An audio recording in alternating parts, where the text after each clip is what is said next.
meeting of the City Council successor agency to the redevelopment agency in session. I want to open the meeting tonight in honor of Frank Harrington, who we were saddened to learn today passed away unexpectedly.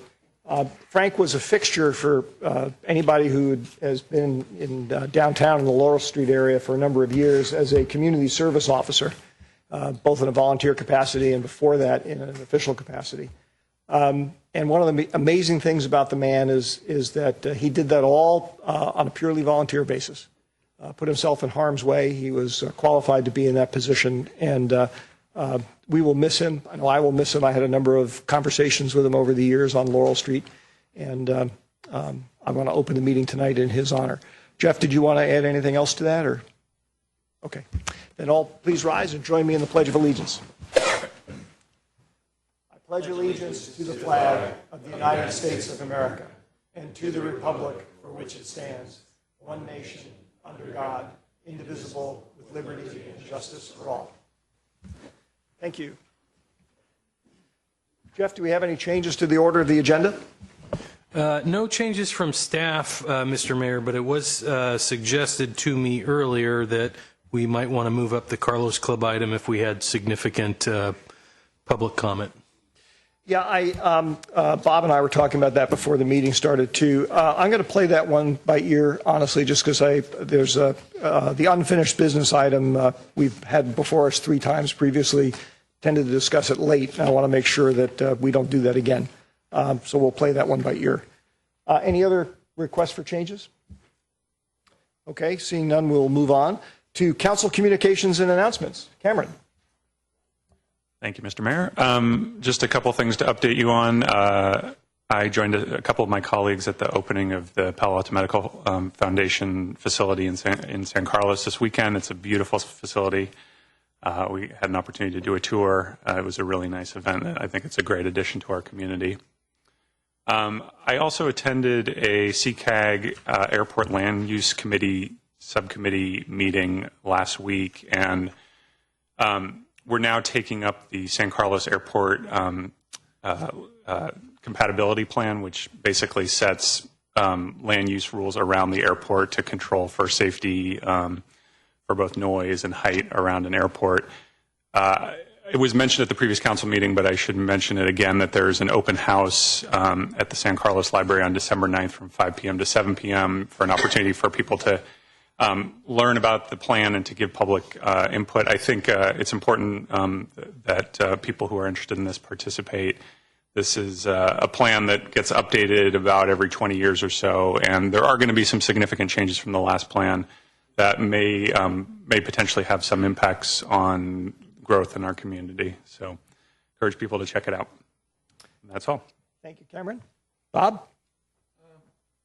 Mr. Mayor, I have attended a meeting of commute.org, which is a organization that of the county made up of all the cities in the county and the county itself, meeting to talk about transportation issues. And there was a presentation that day by Caltrain relative to the electrification situation and what they're going to be proceeding in. I just wanted to quote 3 or 4 things that they were talking about. They call it actually the modernization program. I guess at this point we're close to 60,000 people riding Caltrain every day, which is really terrific. They expect, however, that in the future, in the next few years, that number may rise upwards of 20%.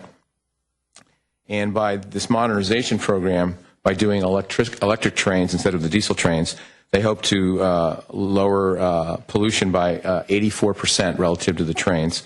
And it equates something, train ridership equates then to about 235,000 miles, less vehicle miles every year. The whole project's going to cost about $1.7 billion, and the process is starting. It's already started actually in the last 2 years, but it won't be in operation until probably the winter of 2020 or the spring of 2021, because they have to go through all the different steps. They have to do the tracks. They have to set up all the lines, and then they also have to get the cars built, because it's going to be a completely different set of trains. So just want to report on that. Thank you. Thank you, Bob. Ron. Thank you, Mr. Mayor. Did a few things while we were in between meetings.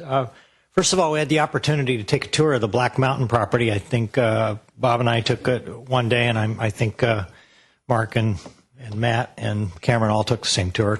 It's a beautiful piece of property up there, and I'm very thankful to Tony Bullock for taking the time to show us around.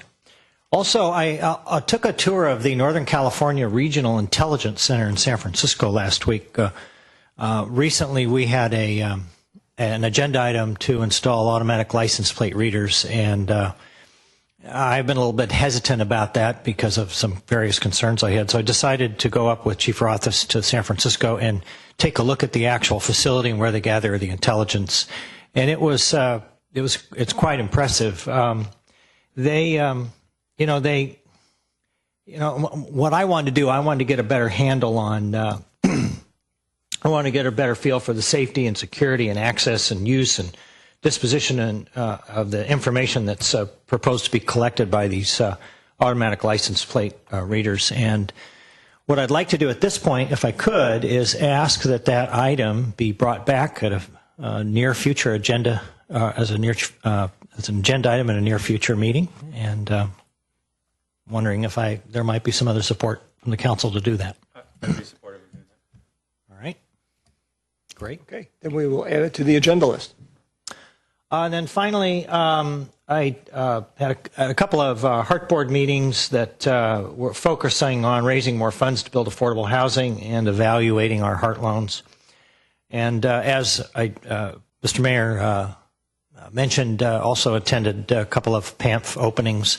I was on the Citizens Advisory Committee, and that started, I think I was appointed about 10 years ago, long before I had any notions of ever being on the council, and there was a group of about 15 or 20 of us that worked with the officials from PAMF to get this facility built. And there were times when we thought this thing was never going to happen, but my thanks to the people at Palo Alto Medical who just persevered and worked with the community, which was very important. They engaged the community.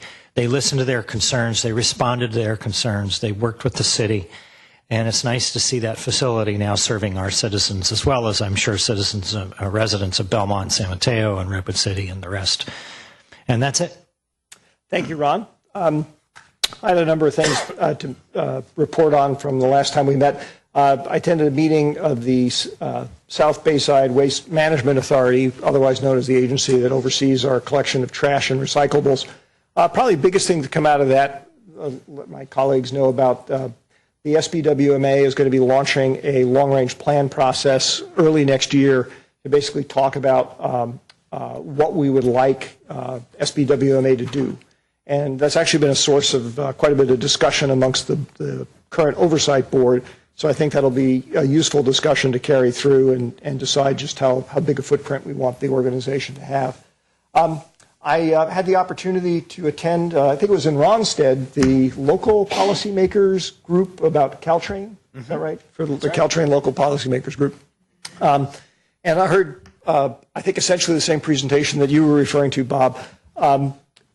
Two things that I would add to what you mentioned. I was fascinated to learn that the electrification process for Caltrain is going to have to deal with an interesting challenge where the heights of the train doors where you step into and off of the train for high-speed rail is different from what they were planning on using with electrification. Different on the order of about a foot or two. And so they have to figure out how they're either going to have to make multiple loading places on each station, or they're going to have station platforms that can raise and lower. So that's an issue that they're going to have to figure out how to address. Bob mentioned the $1.7 billion price tag for electrification. I think only about $1.1 billion is earmarked out of the high-speed rail funds. The other $600 million, when I asked them where it was coming from, they said, well, that's what we're still working on. So I think there's a fair amount of work to be done there before electrification will actually come through.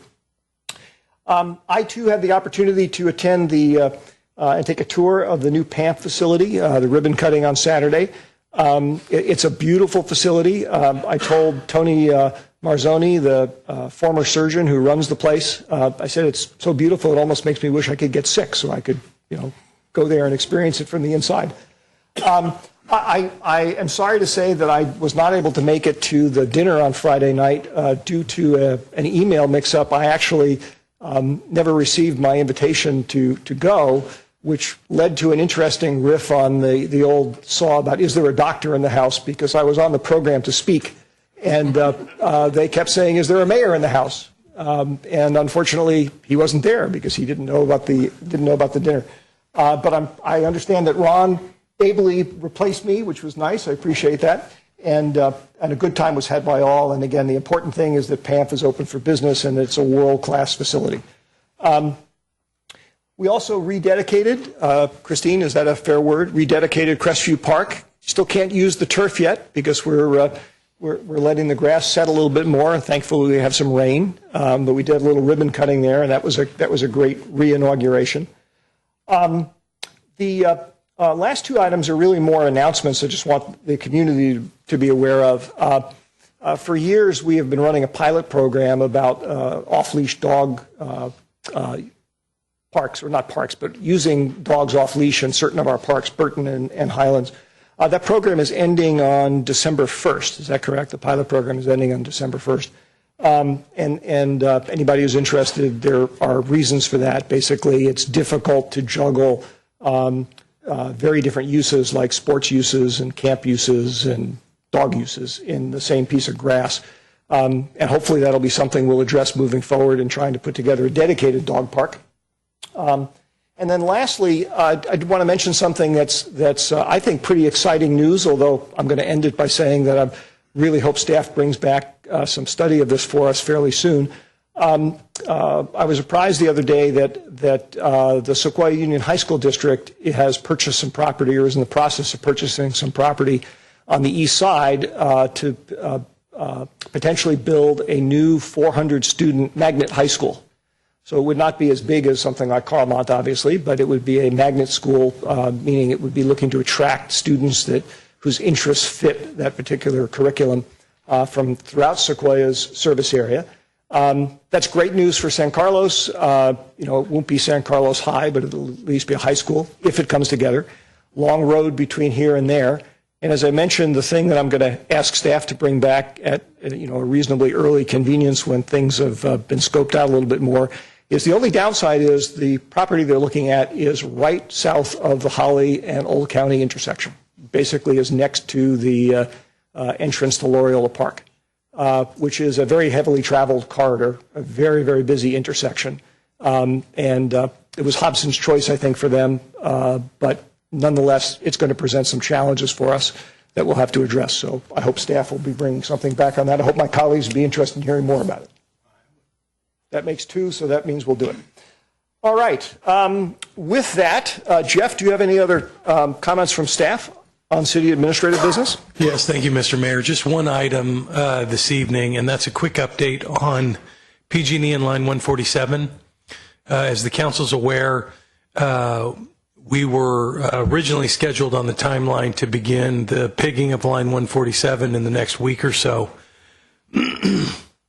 There have been delays in receiving approval to go forward with the testing process at the CPUC, as the Office of Ratepayer Advocates, which is part of the CPUC, and for those of you who aren't familiar with the CPUC, is it's basically like 5 or 6 different regulatory agencies all crammed together into one very unhappy family.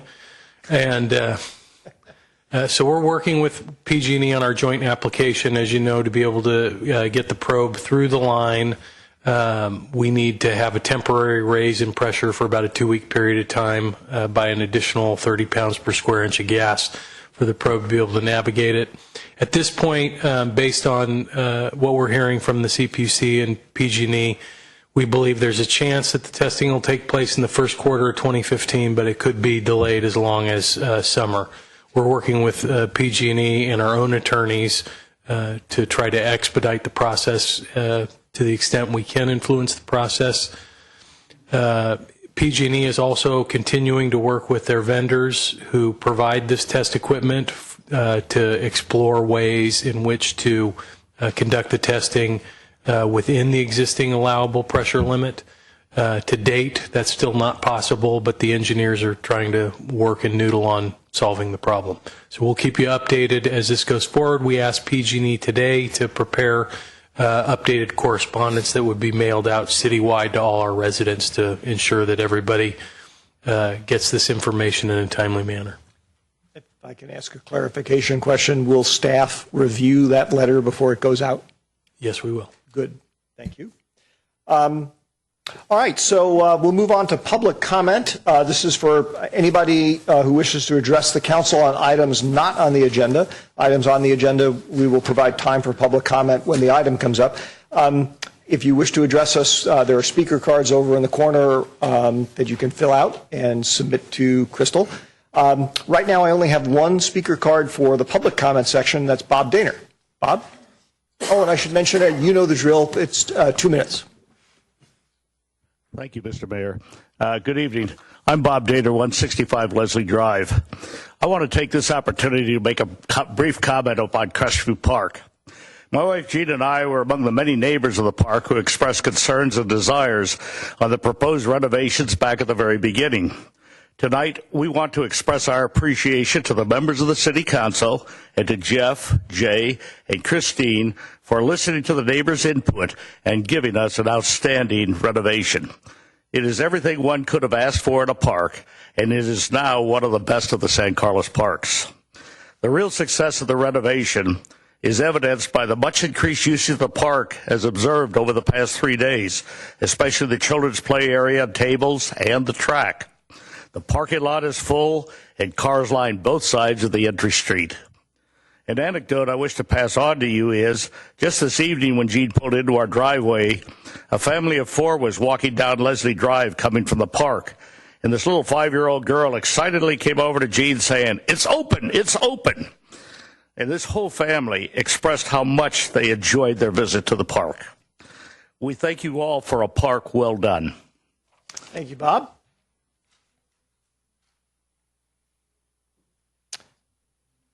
All right. Does anybody else wish to? Look, careful. And remember to yell "tort" on the way down. Little old lady. No, we don't.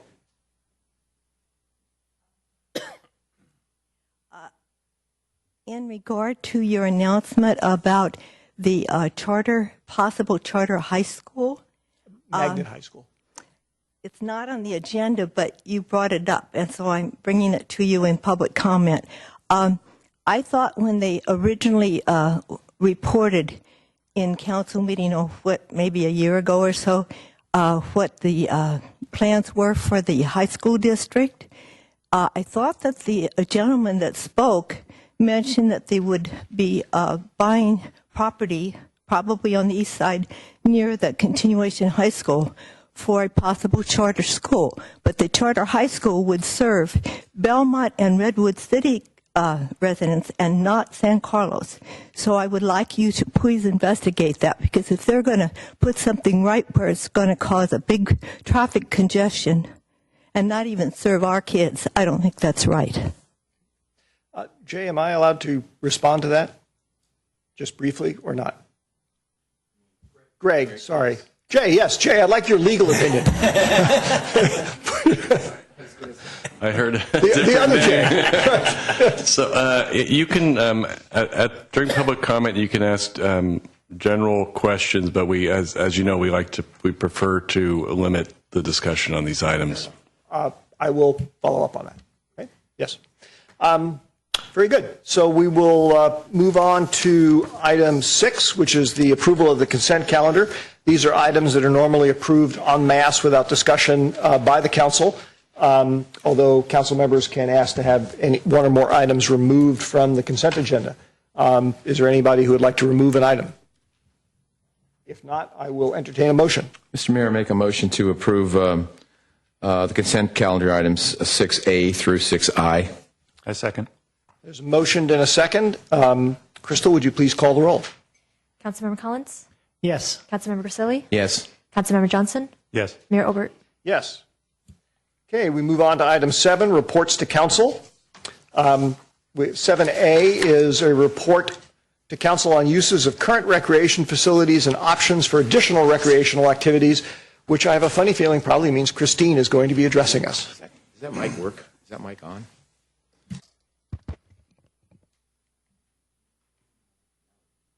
Oh, wait a minute.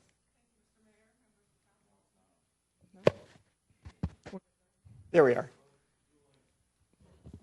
Got it. Oh. Crystal, go ahead, turn it on. There you go. Great. Good evening, Mr. Mayor. Okay, here we go. All right, thank you. Good evening, Mr. Mayor, members of council. Hello? Okay. Thank you very much. Christine Boland, Parks and Recreation Director. Thanks for the kind words about Crestview Park. The ribbon was soggy, but we cut it anyway. If you like that event, please mark down Night of Holiday Lights next Friday night at 5 p.m. downtown Laurel. This evening, I'm here to review the uses of recreational facilities and options for additional recreation activities in town.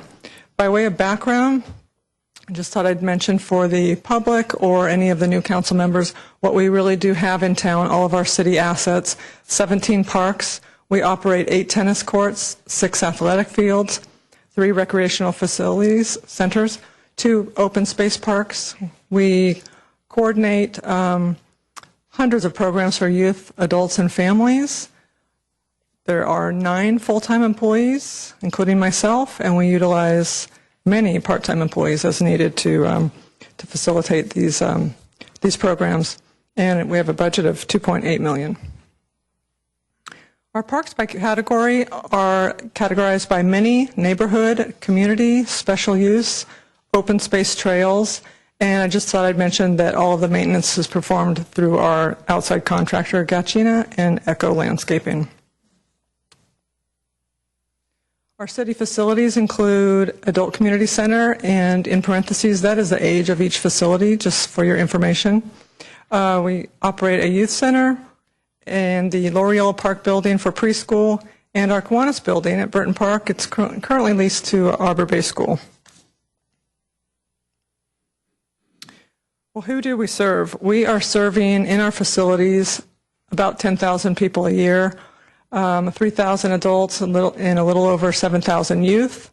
We excluded the number for the adult center only because they come and go very quickly there, and it's not a paid program, so we left those numbers out, but that's easily 100 a day, 5 days a week. You can do the math pretty quickly that it's quite a few thousand per year if you wanted to add in a number of use for the facility. Fields, we're looking at almost 7,000 people a year, 1,600 adults and 5,200 youth on all of our fields.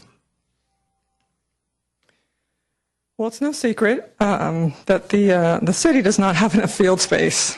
We are constantly turning away requests, and these are our 5 main parks that we have: baseball, soccer, softball.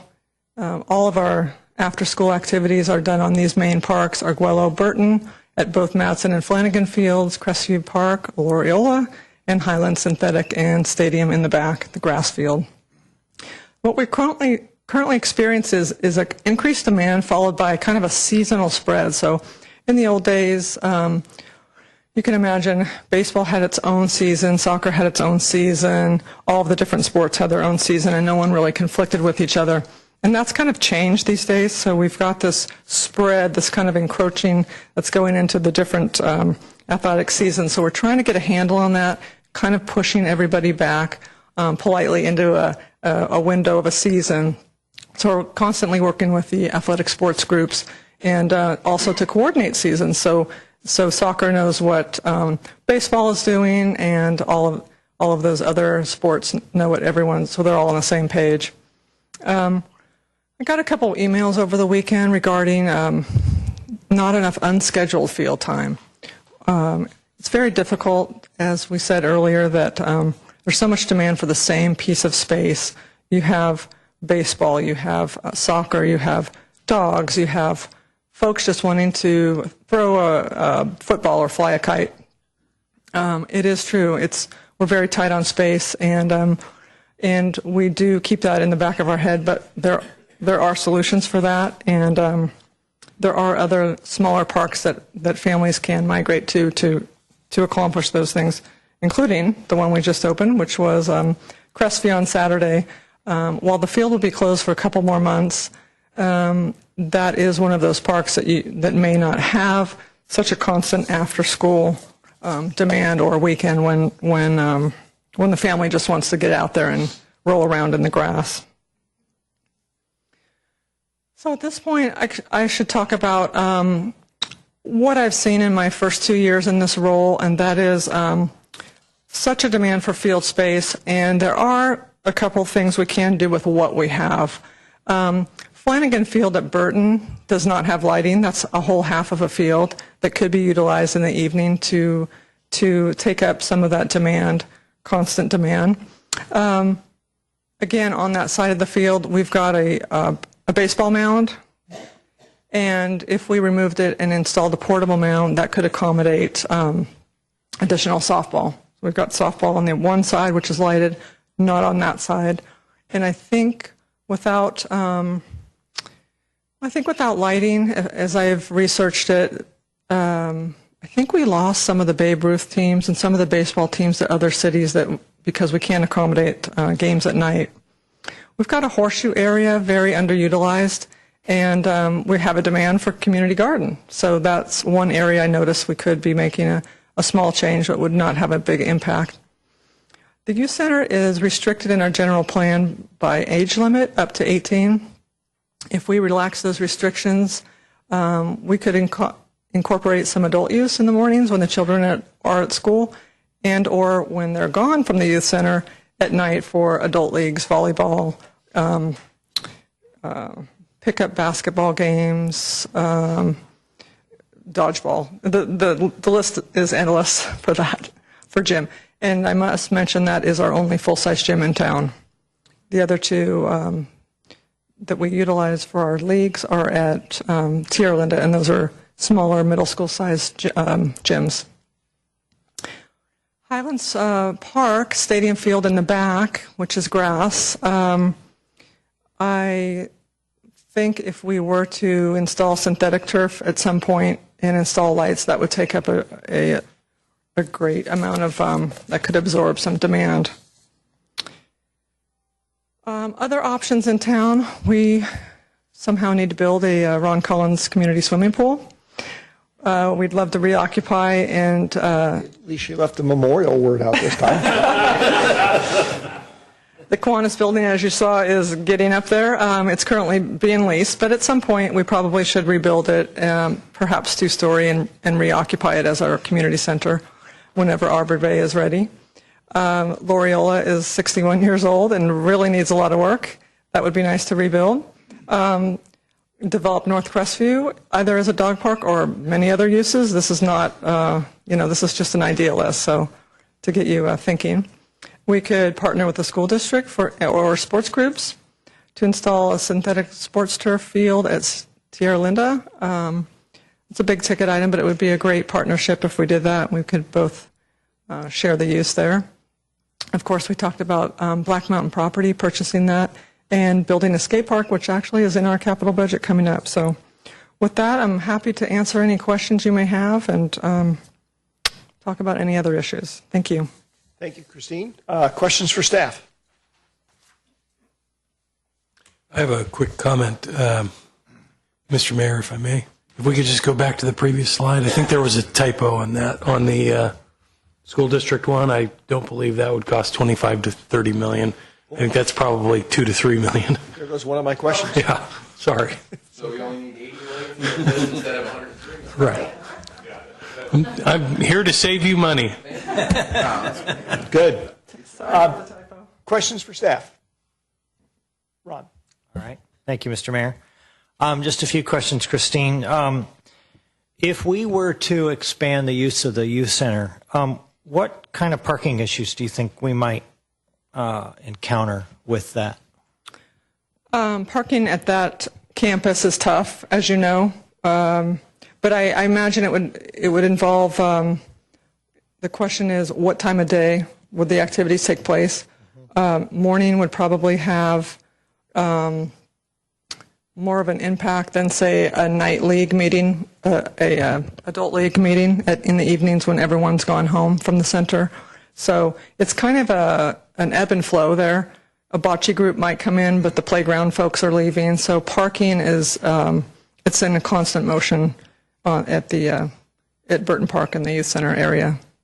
So what are the current hours now that the youth occupy the building? So the youth center building is open from 9 a.m. to 9 p.m. We start off in the morning with preschool from 9 to 12. We've got other classes going on, paid taught classes, music and gymnastics. That brings us through the afternoon. The youth middle schoolers drop in from 3 to 6 every day. And after 6, it turns into a gym rental for different basketball groups, club groups that rent the gym for practice. And that's the current state of it, right? Right. And is that a 5-day-a-week thing? Not always, but yeah, I would say 3 to 5. And then on other nights, there are computer classes with our new laptops in the computer lab. So there is a lot going on every single day. And how much extra staff time would we need? Would there be a cost to adding staff? Well, we're basically staffing it now. So if you add a program in a room, it wouldn't necessarily cost more because it is being staffed. If there, say for example, on a Wednesday night we didn't have a computer class or a gym rental, and you wanted to add a league, that would be a cost. Okay. What about weekends? Is it used on weekends now? Weekends are rentals. So right now it's only open for those private rentals. It's not open to the public. It's not open in general on the weekends. Okay. And then in the staff report, you mentioned something about removing restrictions at Highlands Field, and I think that probably happened when the turf was put in, and I'm not really clear on what that means. Okay, so yes, there are restrictions on the use of Highland Field synthetic turf. The city entered into a settlement agreement a few years ago, and we're bound by several different things. There are limits on the start times of games, number of players we can have on the field at any one time. There's got to be breaks in between the coming and going of the different teams, changing of the guard, if you will. We've got restrictions on parking. All parking is supposed to be, folks are supposed to go into the parking lots before parking on the streets. Some of the streets are red curbed for weekends. Oh, let's see, what else? We installed, we have to keep an electronic calendar of the games so the residents know what's going on the fields every day. We've got... Is that something that's online? It's an online calendar. So they can yes. see it on the city website? Yeah. Okay. Yeah. So removing the restrictions, as you were talking about, would require a new project up there. And Mr. Rubens could probably chime in on, is it a traffic recirculation of the traffic element? Generally, the settlement agreement requires any changes to the provisions of the settlement agreement to be considered a new project that would require an independent California Environmental Quality Act review because the underlying lawsuit was a CEQA lawsuit. So the settlement agreement contemplates that there might be some additional needs in the future in the community, but we committed that we would do appropriate environmental review at the time such a project was considered. So we just have to do a review if we're going to consider removing restrictions. Yes, because that would be considered a new project. Okay. Moving on to the Loyola Center. I mean, that building, as you said, 60 plus years old. What do you envision it would look like if it were to be rebuilt, and what would we use it for?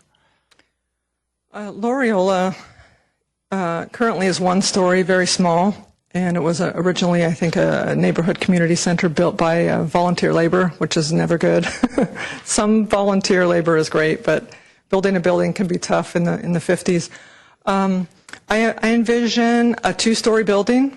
I would love to continue with the preschool. It would be great to have other classes or have a community room there. It depends on the size, really. If you're going to go big, I would say several rooms, multi-use. It would be great to have tennis courts on top of the roof. If you give me the budget, I'll build it really cool.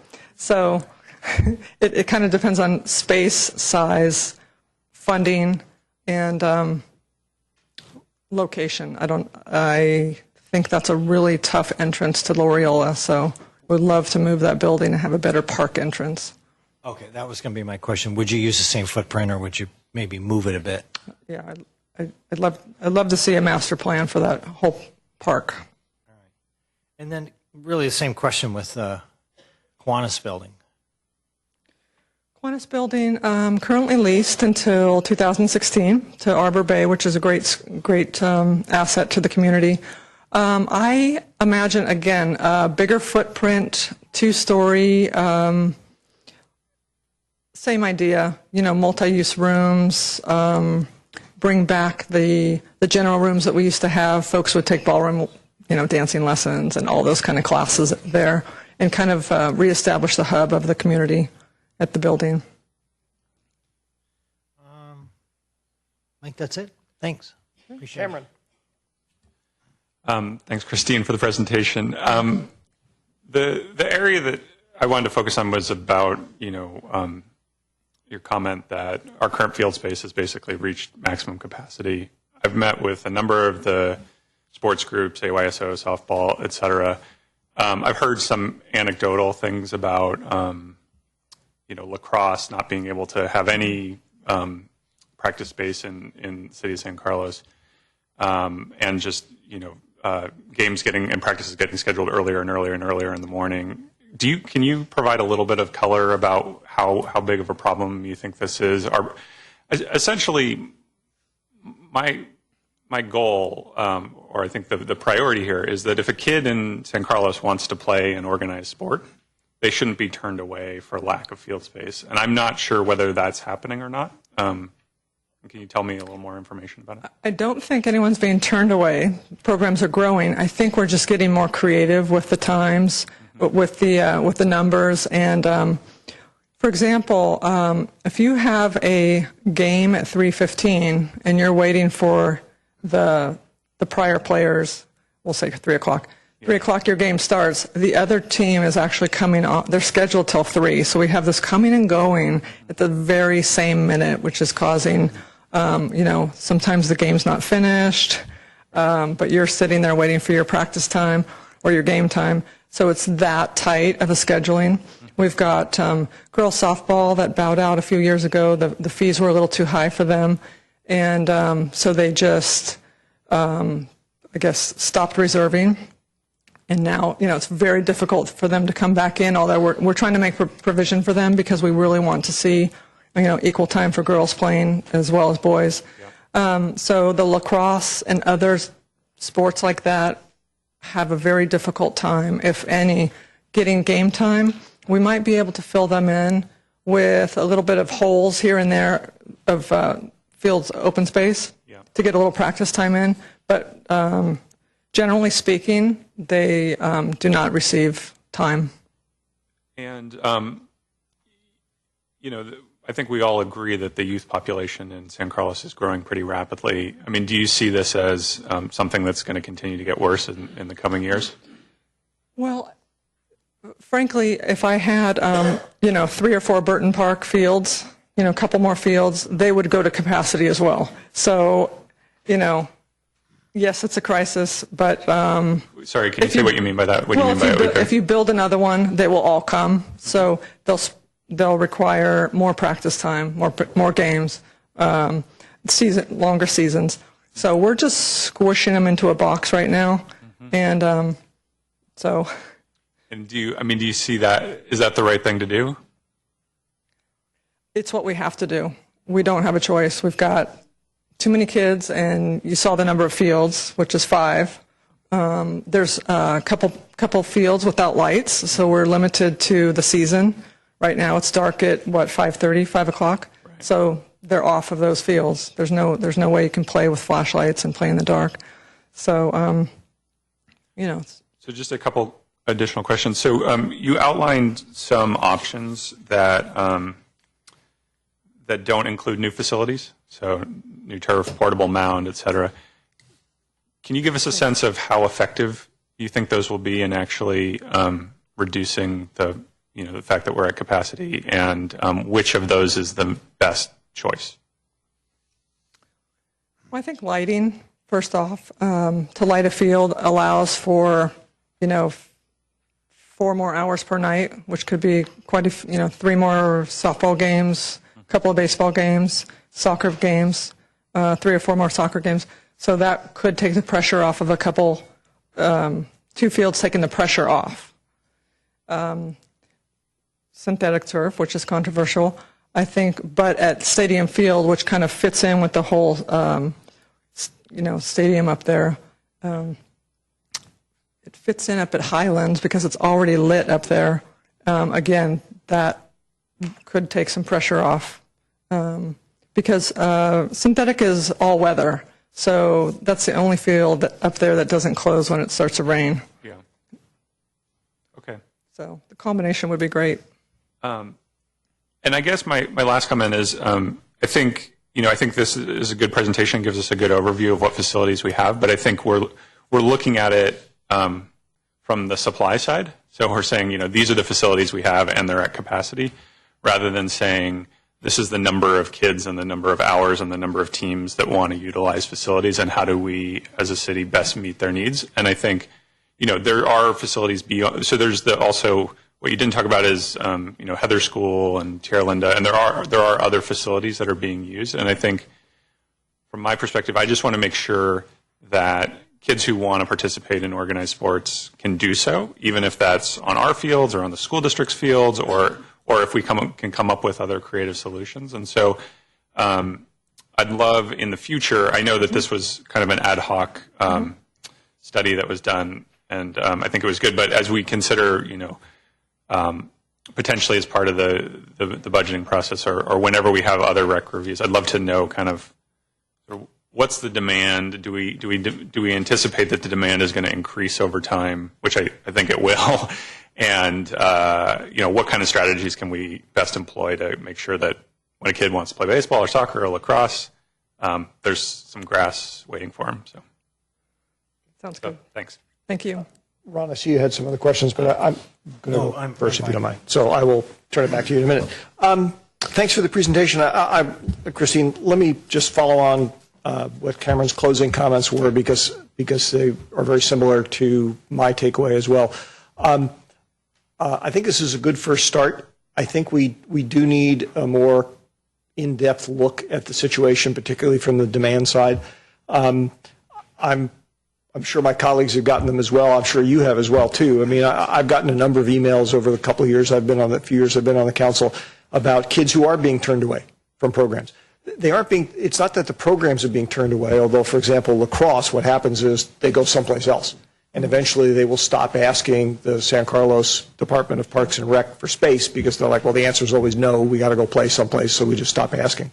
That doesn't mean the demand's not there. It just means the supply wasn't there. Mm-hmm.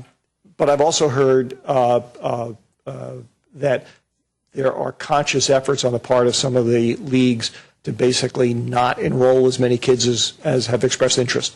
So again, they're doing demand management. And so it's being filtered before it comes to us. And so we don't really have that good of a picture of what the demand really is. And so to echo Cameron's closing comment there, I really think we need to get a handle on that, fairly quickly. I did have a couple of other just sort of informational questions. Besides lacrosse, do you know, which I also just referred to, do you know of other sports that are specifically not in the mix, they're not in the rotation? That people have approached you and say, hey, we need time, and you say, gee, wish I could help you, but I can't. Perhaps flag football teams, lacrosse for sure. And maybe girls softball, we were talking about that, so yeah. Okay. Girls softball, yes. All right, so there are a few others. Mm-hmm. You also made, I thought, a really interesting observation that, an ideally designed program is not 100% scheduled.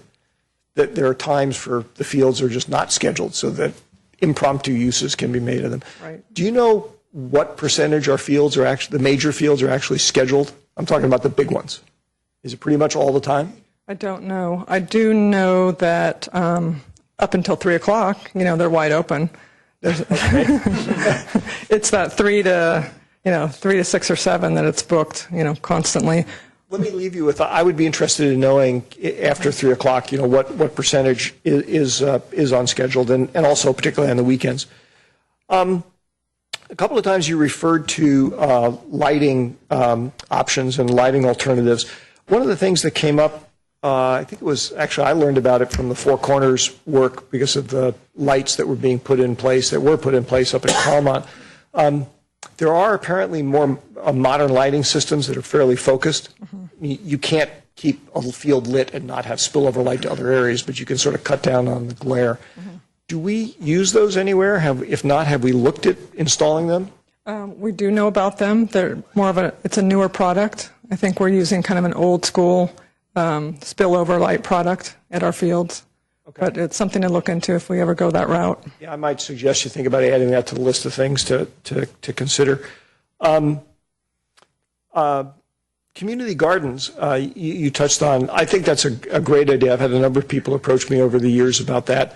And in fact, I've always wondered why there are certain small parcels of land that I think the city owns scattered throughout the city.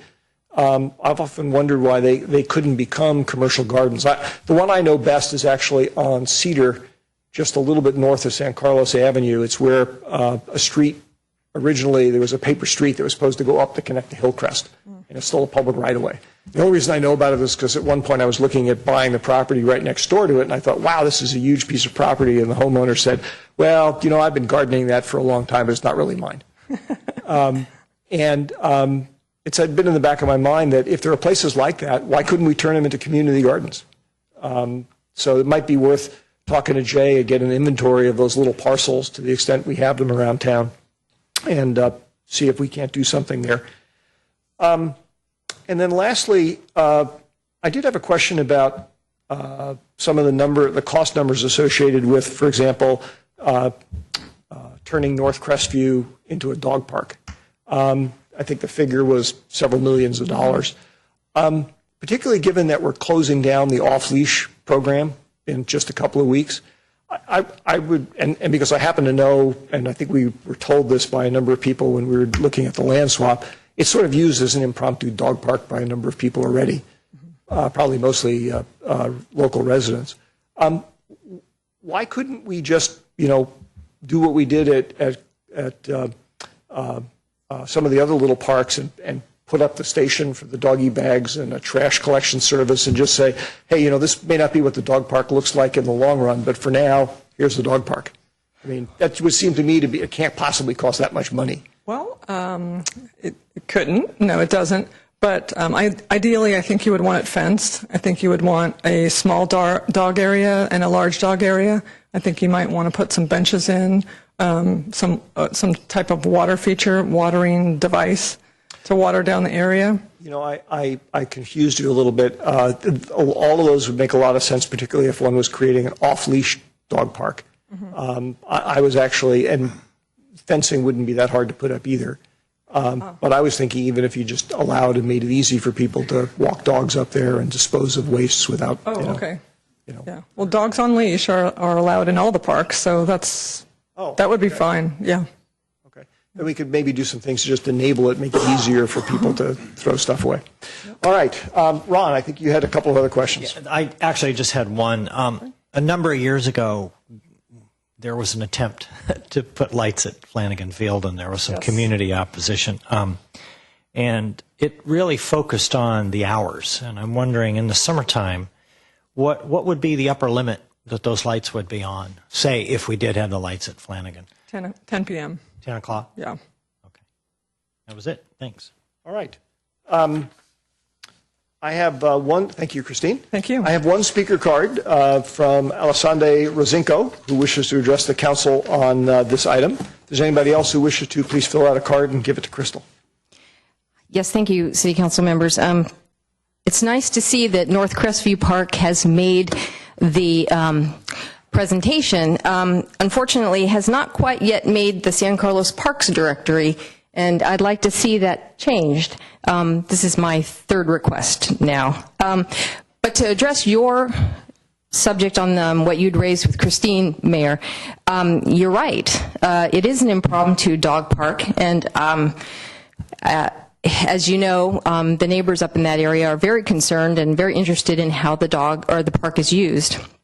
After the land swap we sat down, issue was resolved, we sat down with Jeff Malpe and did request 3 items.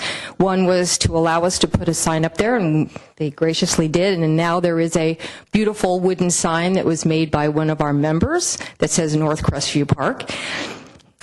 We also requested at that time that there be a dog waste facility added, a post with dog bags, and that was agreed to, but it has not yet been implemented. So if I could request the park department to follow through on that, that would be great, because the neighborhood uses that as a dog park primarily. It's not off-leash because primarily of snakes up there. You'd be, certainly during the summer, would not be well advised to let your dogs run loose because there are rattlesnakes and other kinds of creatures that could kill your dog. But to finish up, I just wanted to remind the park department that that neighborhood is very concerned about how the park is used. They are also very aware of the city's lack of space for dogs and other things. So they are quite amenable to working with the city to make that as accessible as possible. However, just to let you know, after the land swap, we sat down with the neighborhood and asked what they'd like to see done with the park. And we raised all of the issues like community gardens, an off-leash dog park, other kinds of facilities. And the general consensus was sorry, thank you. They like it as is. They don't really see the need to have much improvement. And so I think it's important for you to understand what the community's thinking. But in any case, dog park would be great. Thank you very much. Yes.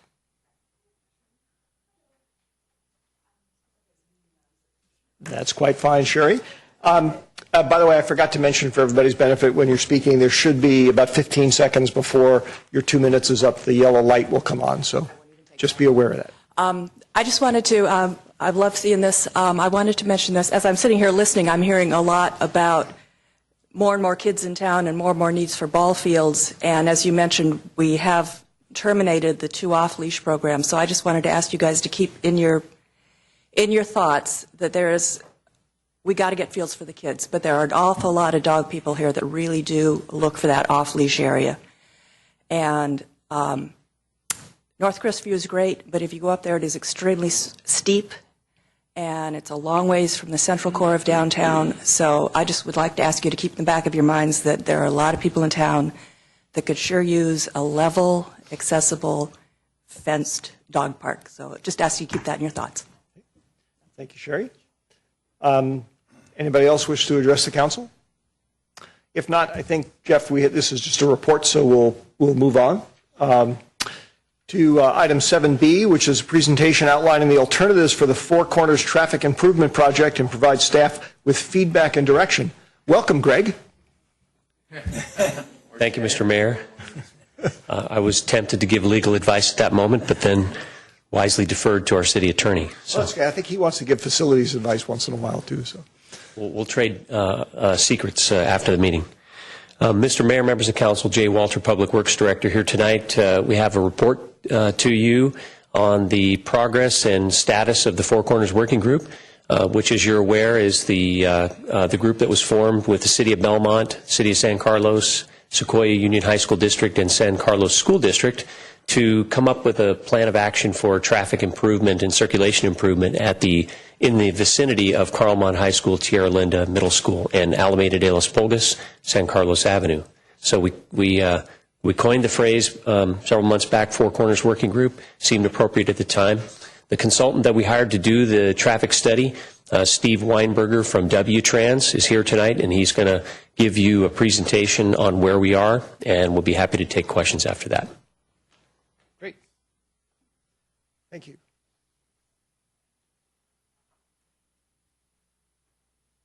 Good evening, members of the council. Steve Weinberger, W-Trans of Oakland.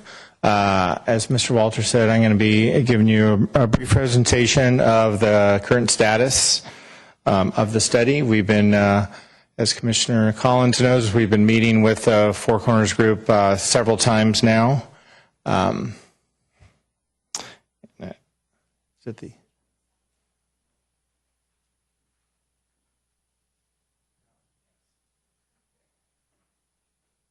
There we go. And we've gotten to the point where we've developed some alternatives, and both the cities of San Carlos now and the city of Belmont, as well as the two school districts, are making the same presentation to their groups, and we're going to be going to a public meeting to present the alternatives sometime the next, after the holidays, January, February. And then we'll be refining the alternatives, coming up with a refined plan with more detail. So with that, I'm going to just give you a brief overview of where we've come from, where we're at now. The scope of our study included traffic circulation, bicycle, essentially all the traffic modes, ped, bike, parking, transit, looking at both Tierlinda Middle School and Carlmont High School, the access and parking to those schools, as well as traffic safety. We did a lot of data collection, traffic volume counts, travel time runs on the corridor, intersection delay, looked at queuing, signal warrants along the corridor. This is our study area. So to orient you to the left of the screen, you can see the Tierlinda and Carlmont campus on the left of the screen, which is the south side, and the top north, you see Ralston Avenue running at the top of the screen.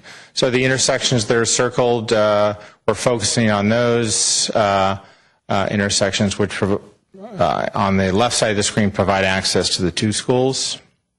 And we've been focusing a lot on the area between Tierlinda and Carlmont and potential access changes to those schools. So the issues to address, we've been looking at, of course, the intersection with Ralston, queuing along the section of the shopping center, intersections with Carlmont Drive. Essentially, all these intersections with the stop sign are controlled by all-way stops, which is the lowest capacity traffic control you can have at an intersection. So it's essentially a source of a lot of the congestion you see in the corridor. The area between Chula Vista and Cranfield in front of Carlmont, there's a number of diagonal parking spaces, which is an issue in all our alternatives, whether that parking should remain or should that space be dedicated for pickup and drop-off. And of course, the Cranfield intersection, which sits at your border with Belmont, is a really oddly configured intersection with both the high school access and Cranfield coming in parallel to the point where San Carlos Avenue changes to Alameda de las Pulgas. Is quite unusual traffic configuration and a source of a number of collisions over the years. And of course, Dartmouth, which provides access to Tierlinda, has quite an excessive amount of traffic, since that's the only access to Tierlinda Middle School, and puts pressure on the signal at Dartmouth. We looked at parking in the area, and kind of a quick tabulation at the top of the screen. We've estimated, on campus there's about 340 parked vehicles, and they're almost fully parked. We've estimated there's about 150 cars parked in the neighborhood streets surrounding the Carlmont campus, about 50 in the church lot. There's about 70 parked on street along Alameda. And there's been discussion of the potential increase in student population, and that's going to generate about another 86 parked vehicles. So if there's a desire to remove parking, some of the parking off the street, say 2/3 of the parking out of the neighborhoods, and there's going to be growth with student traffic. There's going to be a need for about 275 for parking to accommodate about 275 additional vehicles in the future. So we've kind of taken that into account into our alternatives. Okay, so as part of alternatives, you're going to hear me mention roundabouts and mini roundabouts as part of the package of improvements, not for all the alternatives, but for most. It's something we've discussed with both cities. This gives just a schematic of how one might fit at the intersection of this is San Carlos to the right, Alameda to the left, and Cranfield, and the high school access to the bottom of the screen. This is actually what's called a mini roundabout, and what makes it different than a full-size roundabout is the center island. There's no landscaping. It's a fully mountable island, and I'll show you an example of what one looks like. But the reason we're looking at roundabouts is they can provide as much capacity as traffic signals, essentially using less space and creating less delay than a signal would sort of on a pavement by same size amount of pavement from one to the other. And roundabouts can certainly result in less conflict points in standard four-way intersections. And I can give you an hour presentation on roundabouts, but I keep it basic on that. But I can tell you there's a growing number in the United States, and they're going to be a fairly common solution given situations. And in terms of space, in general, you need space at the intersection, but you end up having to need less space in between intersections because you don't need to provide the turn lanes. Okay, and in terms of roundabout size, this is a standard size roundabout, about 120 feet in diameter. So we are looking at one like this at the Cranfield intersection. But as I said, and this also is a standard size roundabout. As far as the mini goes, they're about 70 to 80 feet in diameter, so they are smaller, but essentially perform similarly, but with a little bit less capacity. And this is, let me go back, this is not what we're talking about. This is a neighborhood traffic circle. This is not a mini roundabout. This is essentially a mini roundabout, so a little bit smaller than the other one you've seen, and then no landscaping in the center, so buses and larger trucks can make the turns easily, and you don't provide that landscaping, but it's a fully mountable center island. I'm just showing this. It's not in the United States, but I did. The topic has come up about pedestrian crossings, where they cross. You can see this is a mini roundabout. And generally the pedestrians cross about a car length back, and this location doesn't have a striped crosswalk, but there are standards in the United States now for how you stripe, sign mini roundabouts, and where the pedestrian crosses. In general, it's about 1 car length back of the entry point, the intersection. This is a figure from the manual uniform traffic control devices, so it's been adopted as a standard device and a standard way of signing and striping it. Okay, so I'm going to get into the alternatives. Our first alternative essentially created a four-way intersection with Cranfield and a new access to Tierra Linda. You see on the right side of your page, we have a standard size 120-foot roundabout in the north, and then to the new access to Tierra Linda, so traffic doesn't all have to use Dartmouth.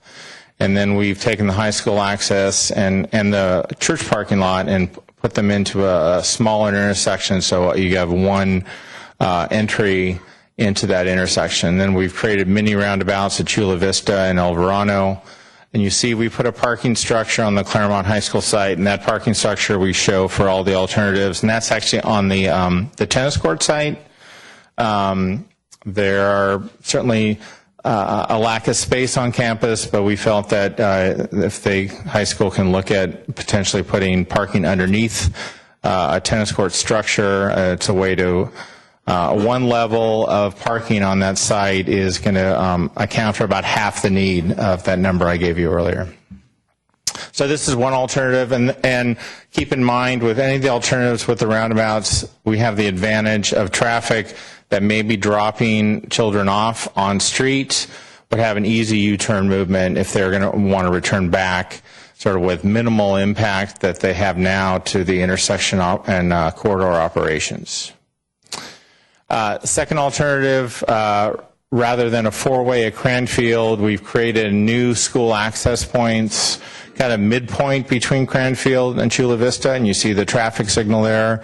One alternative controls that intersection with the traffic signal.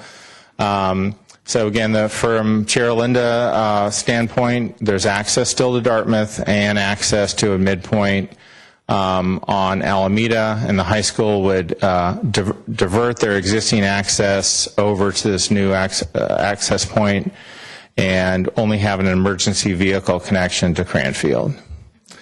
Under the what we call 2B, that intersection, same type of access, except that intersection is controlled by a roundabout. And both these last two, a little different from the first one. You have a little less space on Alameda for pickup and drop off. That first one I showed you, you had sort of that full block to create space for parents to pick and drop off children. And this one, you have a little less because you're where you're locating this intersection. Then I have the last set, 3A and 3B, which are both similar. This one, again, we've created a midpoint new access to both the high school and Sierra Linda Middle School, but you've shown that essentially as a right turn in, right turn out only into those access points. But what we've done is we've bookended them with mini roundabouts. So somebody wants to turn right into one of these schools, and when they leave, they have to turn right out, but they have a roundabout which they can make a U-turn movement, which would have served their left turn need that is no longer there. The other version of this splits it, and there's no magic to essentially which way I've split them. It's just pointing out that the two schools, and as they look at their sites and where when they're campus planning and where they can put this access, they don't have to have it at the exact same point. Under this alternative, they can we can essentially put them in the general area, not exactly aligned, and there'll be a raised median, which is shown in green here conceptually, which would essentially control those right turn movements and provide an opportunity for a raised crosswalk, raised median for crosswalk for people crossing back and forth.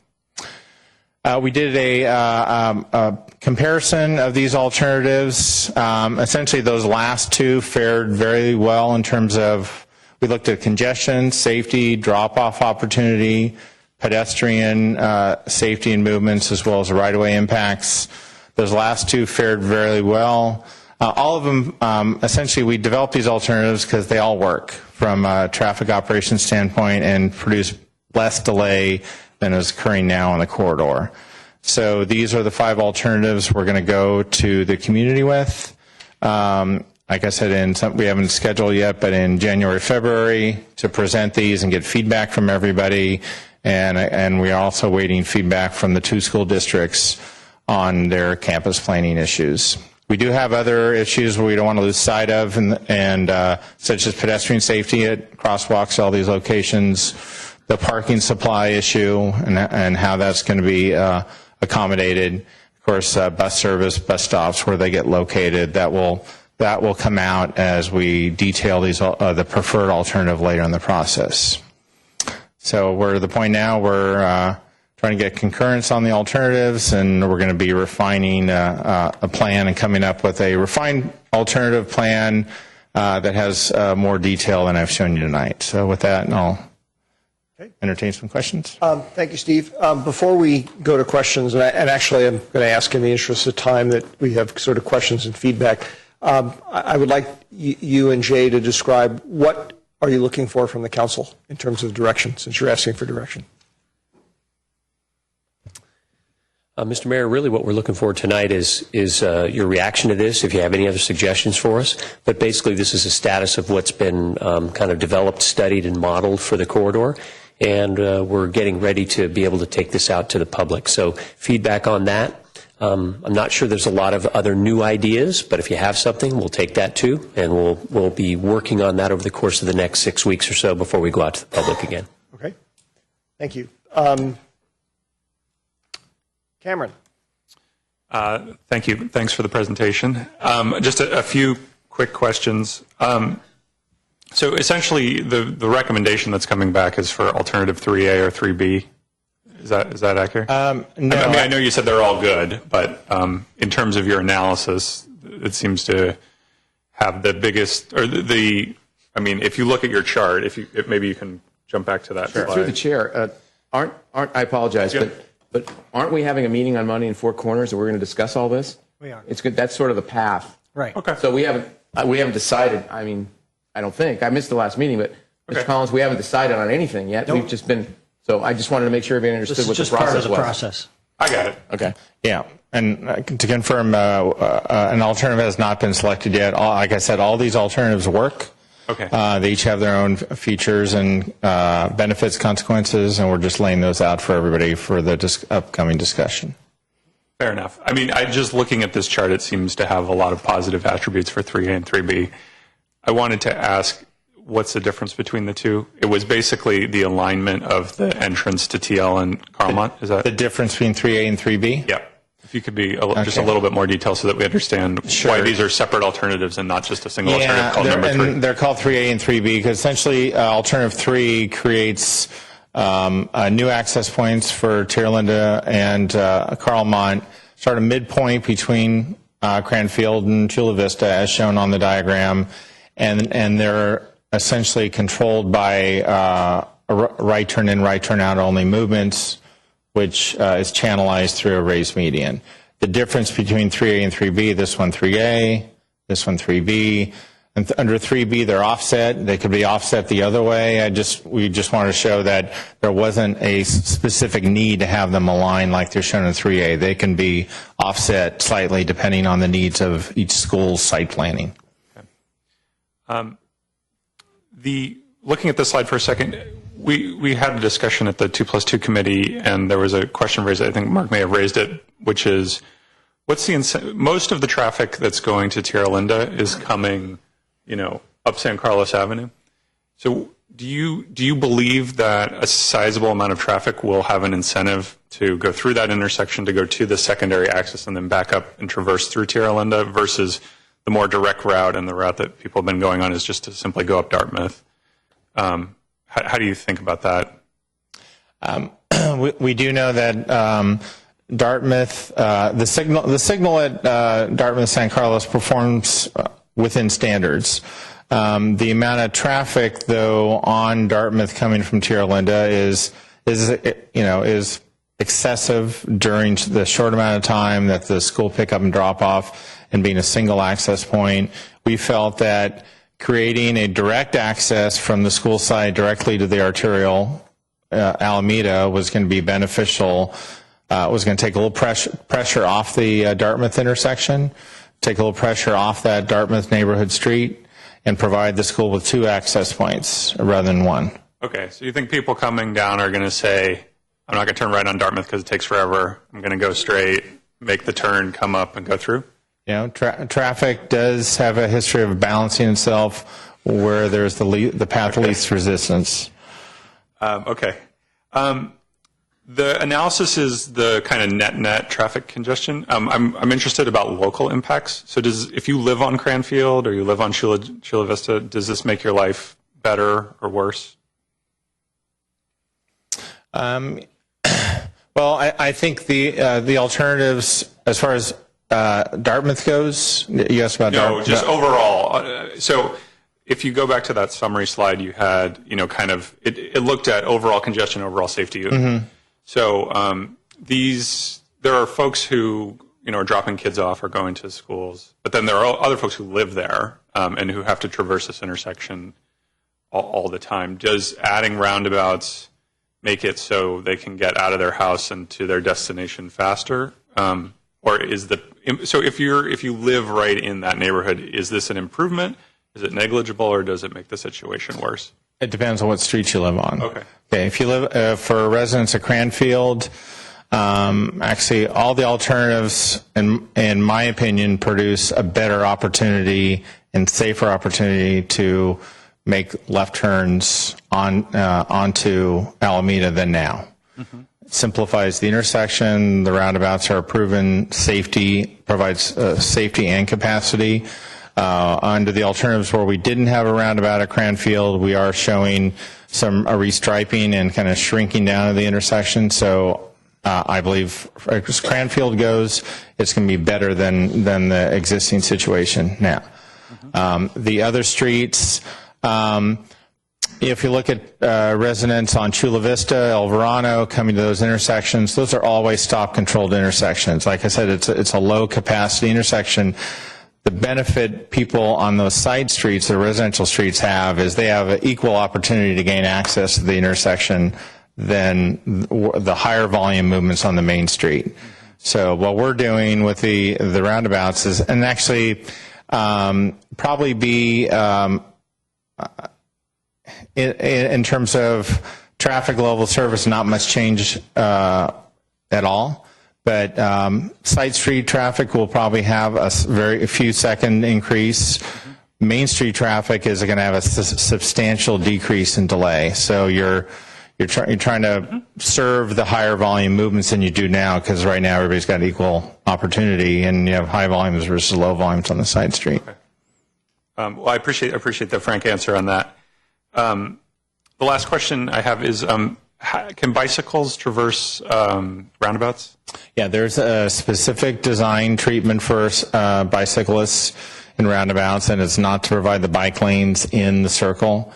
You provide a ramp. So if you have bike lanes, the bike lanes technically need to end before the roundabout, and a ramp so cyclists can get off onto a multi-use path that goes around the circumference of the roundabout.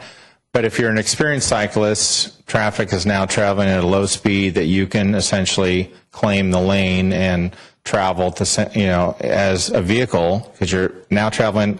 Experienced cyclists traveling 17 to 20 miles an hour is traveling about the same speed as vehicles slowing down as they go to roundabout.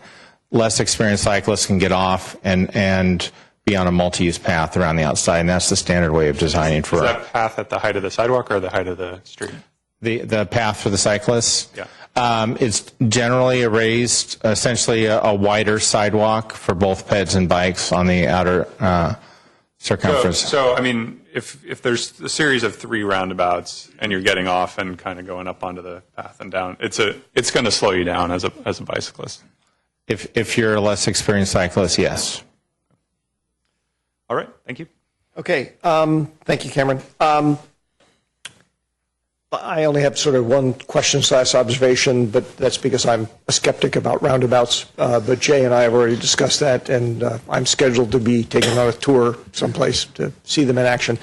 Frankly, what I worry about is not in the congested traffic environment. I worry in the less congested traffic environment. I've seen too many instances of people trying to see how fast they can get through the roundabouts. And that doesn't necessarily seem to me to be terribly safe, but we'll leave that issue aside for now. I'm just going to provide some feedback just because I think you hit it on the head when you said all these alternatives work. They improve the situation. They have different trade-offs. We have some excellent representation on the Four Corners Committee that is going to work through this and come back with a specific recommendation. From where I sit, and I'm not even saying that I would require these principles to be followed, but just some principles, some guiding principles. I personally would like to see the high school, to the extent that its student population tends to drive to the high school. I'd love to see the high school try and absorb at least the increase of the traffic, of the parking demand on its own site. I mean, from a planning point of view, we tend to require that of businesses in town that want to operate. High schools are different. They're their own planning agency, and they're not required to do that, but it would be nice if they did. So that's one thing. The other is, however you end up doing it, and it may be on the main drag of Alameda, it may be inside the high school campuses, creating a more formal flow-through drop-off area, I think would be really beneficial. I know you've touched on that. That's something else that I would love to see. Other than that, have at it. Look forward to see what you guys come back with. Okay. Do we have? I think we have. We actually have a couple of cards. Nope. Okay, let's see. That's 9A.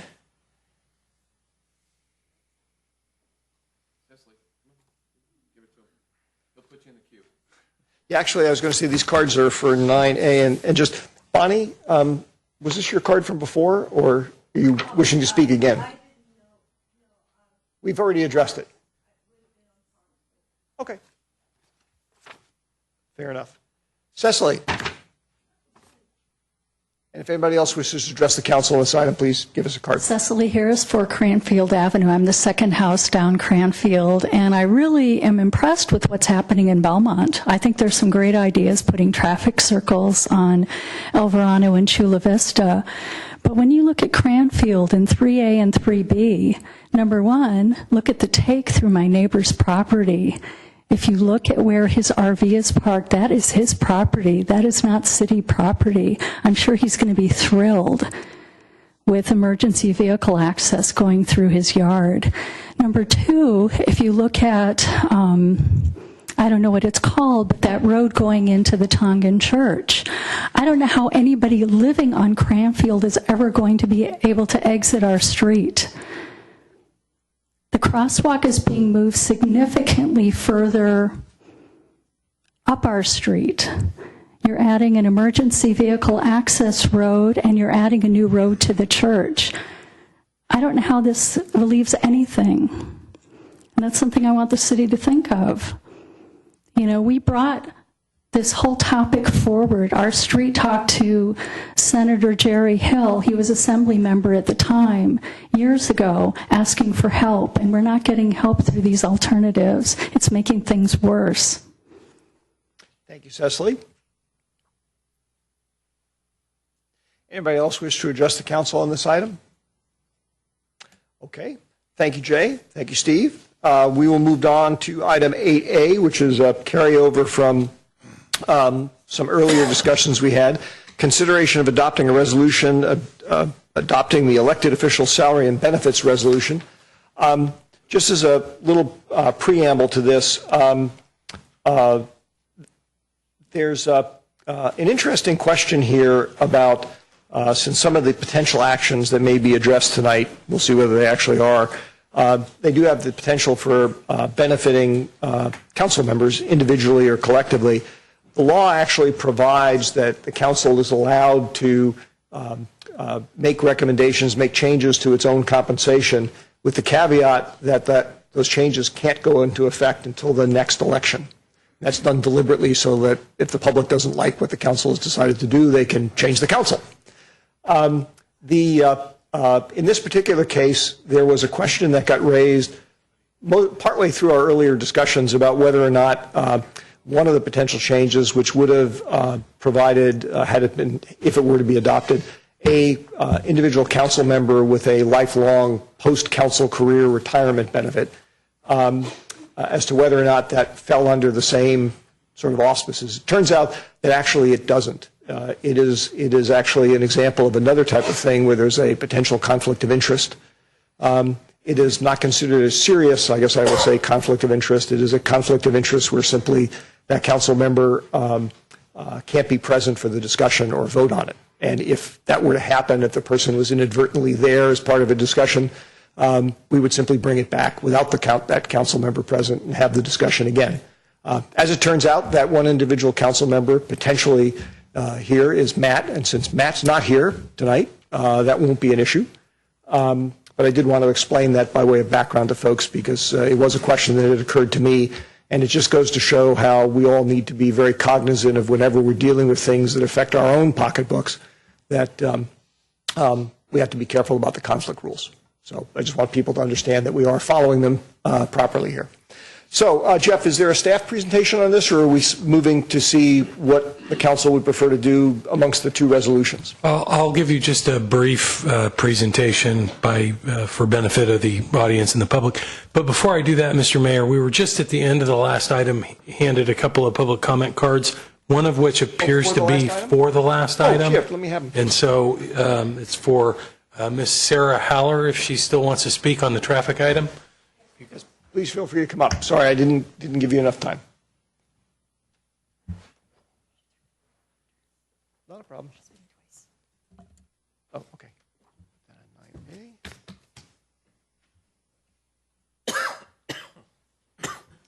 Thank you very much, and I'd like to thank all of you for your service. This is a very important function that you all serve.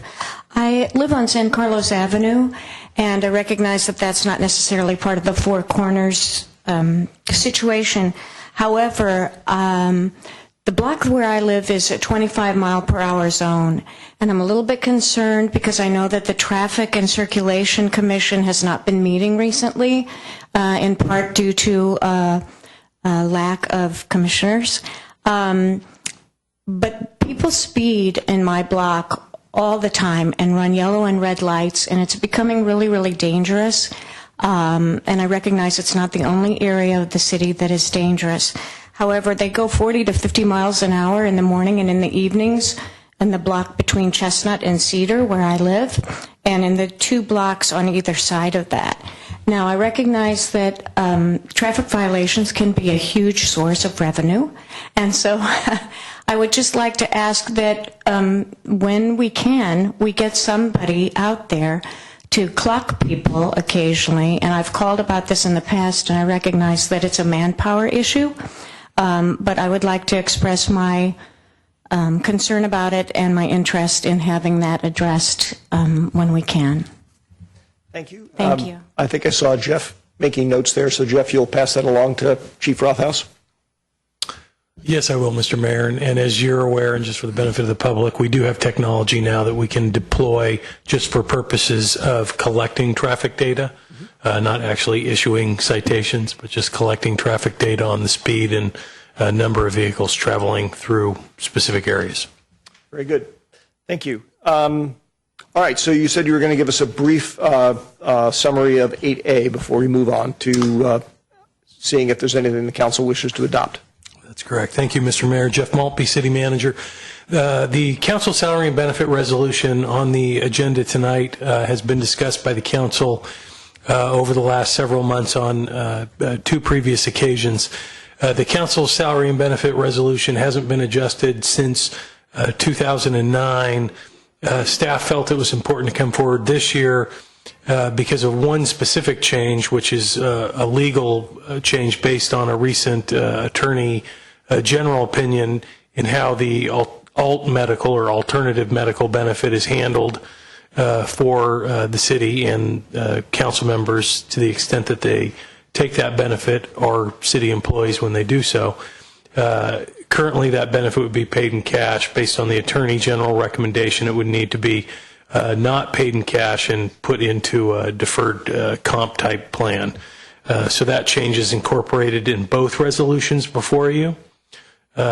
Resolution number 1 contains an additional change, which would take out one of the qualifying criteria by which council members who are grandfathered into this benefit can receive the longevity benefit, and that specific criteria has to do with whether or not they elect to participate and ultimately retire from the PERS program. As we've discussed at previous meetings, and I'm sure the council remembers and understands, that provision was really generated based off of a staff benefit that was simply sort of copied and pasted years ago into the council salary and benefit resolution. Council members are the only employees of the city who can actually elect to not participate in PERS, which then has an impact on this particular benefit as the criteria is worded now. So resolution number 1 incorporates both of those changes, the alt medical change, which is a statutory change, and the longevity benefit. Resolution number 2 is just the alt medical statutory change based on Attorney General opinion. Remind me what the longevity benefit is in dollar terms. It is, I believe, $690 something a month. So it's just shy of $700 a month, and essentially would be for life once somebody qualifies for it. That's correct. Okay. I hope after all the prior discussions we've had that nobody has questions, but if anybody has questions, now's the time to ask them. Okay. Is there anybody from the public who wishes to address the council on this item before we take action? I don't have any cards. Okay, seeing none. I will entertain a motion, and you get, since Matt's not here, you get to pick whichever resolution you'd like to lead with. All right, thank you, Mr. Mayor. I think I'm going to opt for resolution number 1. I move to adopt resolution 2014-117, a resolution of the City Council of the City of San Carlos adopting the elected officials' salary and benefits resolution. Second. Okay, there's a motion and a second. Discussion, or an alternative motion for that matter. So this would be the one that would extend the lifetime benefit. No. Yes. Resolution 1 extends the lifetime benefit. That's why I'm asking. I just want to make sure. Yeah, it says, whereas, since council members are automatically excluded from CalPERS membership, the existing requirement for entitlement, blah, blah, blah, will be removed. Okay. Since there's no further call for discussion, Crystal, would you call the roll? Councilmember Collins? Yes. Councilmember Grisilli? Yes. Councilmember Johnson? Mayor Obert? No. All right, the motion passes. Okay, we will move on to item 9A, consideration of authorizing code enforcement for 612 El Camino Real, otherwise known as the Carlos Club. Greg, I think this is yours, right? Yes, Mr. Mayor, thank you. As I pull up the item.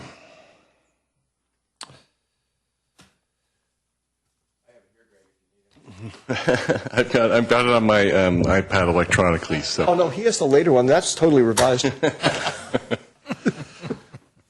So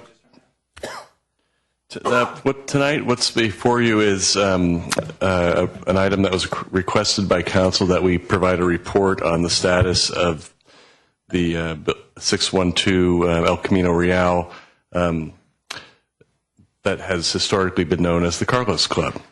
The issue arose, as stated in the staff report, in early October when the owner of the owner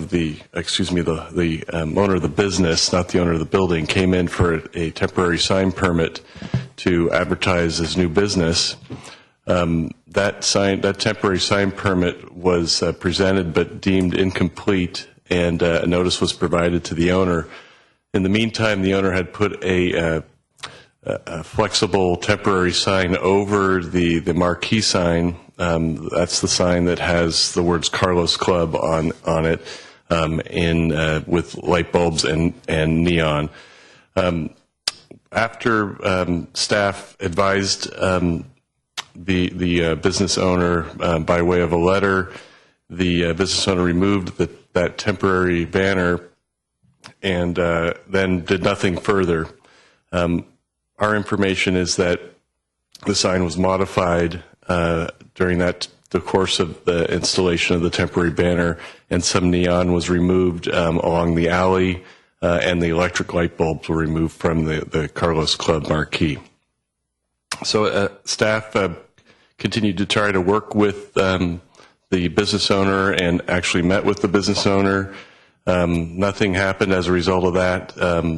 And so that resulted in my sending a letter dated November 18th that provided a deadline for compliance of today at 5 p.m. In the letter, I spelled out the code violations, which I can elaborate here. Basically, what happened was that there's a temporary signage on the site that was installed without permits. And our information was that there was a proposal to change the marquee and other signage, which also would require a sign permit. The sign permit and process would require design review on a couple of different levels under our municipal code, and would require some evaluation of the building as a historic resource, which is on a historic resource register from 1991. So as a result of that, I was contacted by the business owner and staff, and the business owner met at the site. Staff requested again that the sign be restored to the state it was before the business owner acquired the business. I understand from staff that some effort has been undertaken to reinstall the light bulbs and put back some of the neon tubing that had been removed. It's unclear whether all of the work to restore the sign to its state before the work in early October. We're still evaluating that, but I wanted to get the latest information that we have as of right now. The staff report is not technically asking you to authorize the code enforcement because that's something that's delegated to me, but as part of this report, I thought it was important that the council understand what that could cost if it went to a full code enforcement. The options in code enforcement are also outlined in the November 18th letter, and the options could include prosecution under the code for a misdemeanor or infractions. It could also involve civil remedies of injunctive, temporary relief to order the compliance with our municipal code. So with that, I'm open to any questions you have, but the caveat is that because this does involve future legal action, I can't really give you legal advice in this forum or questions about what chances of prevailing, things of that nature, but I can answer factual questions and any questions about how the municipal code might work. Thank you, Greg. Questions for Greg? Bob. Greg, if you do proceed to code enforcement, does that impact the actual business? Or in other words, what I'm saying is if you say, well, you got to do the lights, you got to do this, does it affect the actual business? Can the person still operate the business? The code enforcement actions, as all code enforcement actions that our office undertakes, are designed to obtain compliance with the municipal code. So it wouldn't affect the business itself. What it would affect is compliance with our design review ordinance, for example, things of that nature. Make sure that the sign as modified complies with the code. Okay, thank you. Cameron.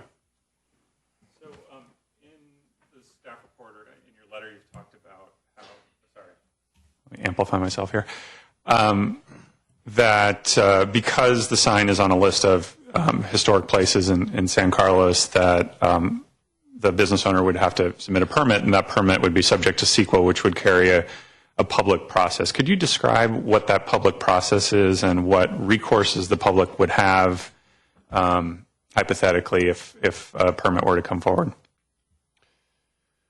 The identified CEQA as a process in the letter, and CEQA is basically a public participation process. It's also a process that requires staff or consultants hired by the city to review all the environmental impact of a change to the historic structure in this case.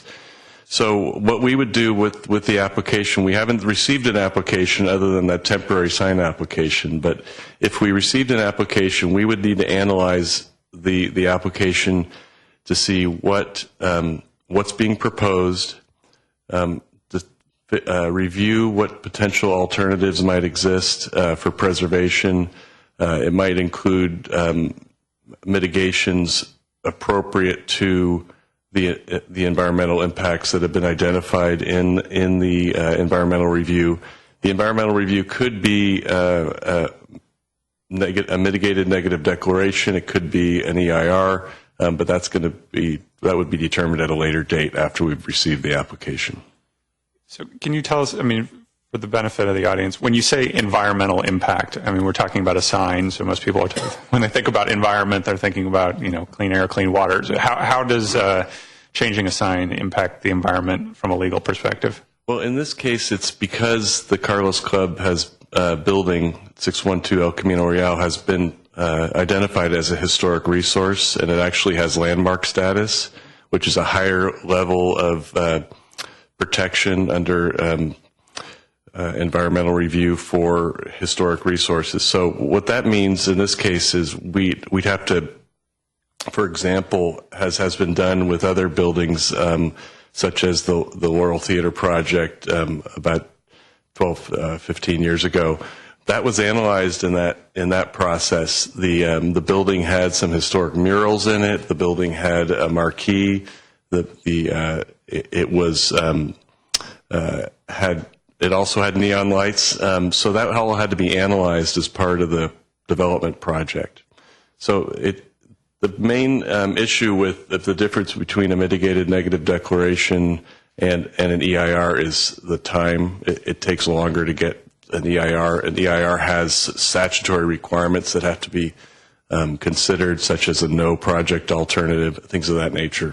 So it is a different process. It's more elaborate. But I mean, when you say the impact on the environment, what you mean is just a change to the way things. In this case, it'd be a change in the physical environment, because the visual impact of the loss of the historic structure has been deemed by case law to be an environmental impact. I see.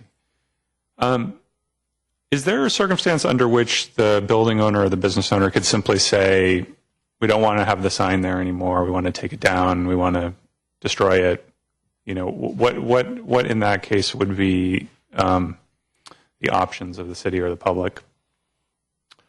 Well, it's hard to deal in a hypothetical like that, but there have been cases where those types of things have been proposed, including in San Carlos in the past, and after the environmental review, the sign was allowed to be removed with proper mitigations and review. In this case, it's all contingent on what's being proposed for this property. So I can't say that would never happen, but in the context of a development, our process is that you have to go through that process and do the appropriate environmental review. Okay. Thanks. Ron. Thank you, Mr. Mayor. Greg, I'm trying to remember if in the beginning, you mentioned something about some work or repairs that were done just in the last few days. Can you go over those again?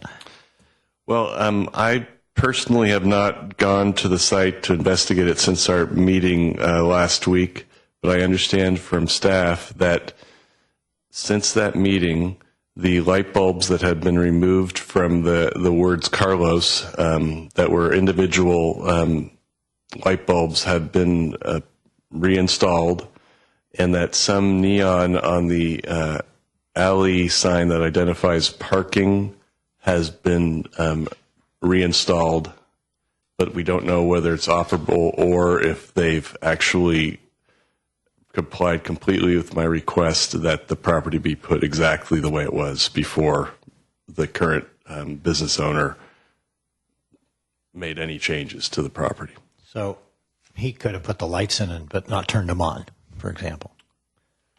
Right, that's a different question, but yeah, the lights, we don't know if the lights actually work or if they're the actual functionality of the sign. We haven't evaluated that yet. Okay. I was trying to understand.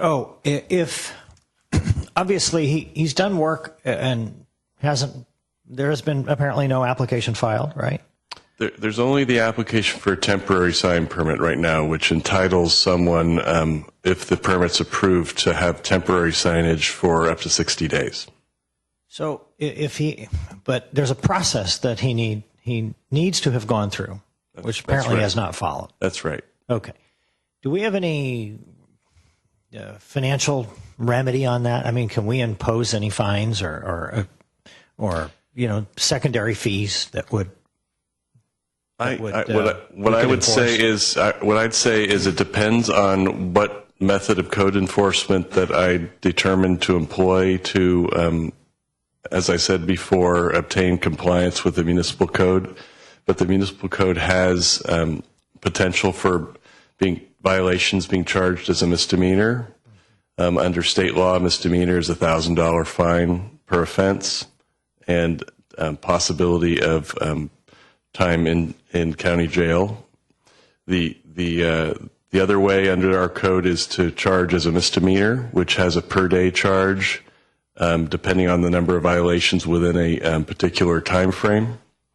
And then there's civil remedies to compel compliance with the code with orders such as temporary restraining orders or preliminary injunctions or permanent injunctions. So in order to do that, we'd pretty much have to go through this code enforcement process. That's the general, those are the options that are available to me as your city attorney. Thank you. Thank you, Greg. Just a few questions here. Sort of following a little bit on what Ron was just asking you. As a practical matter, what can we force the business owner to do? We've basically said you have to restore the sign back to where it was because you weren't supposed to have changed it in the first place. You didn't have the temporary sign permit did not allow you to do what you did. Okay.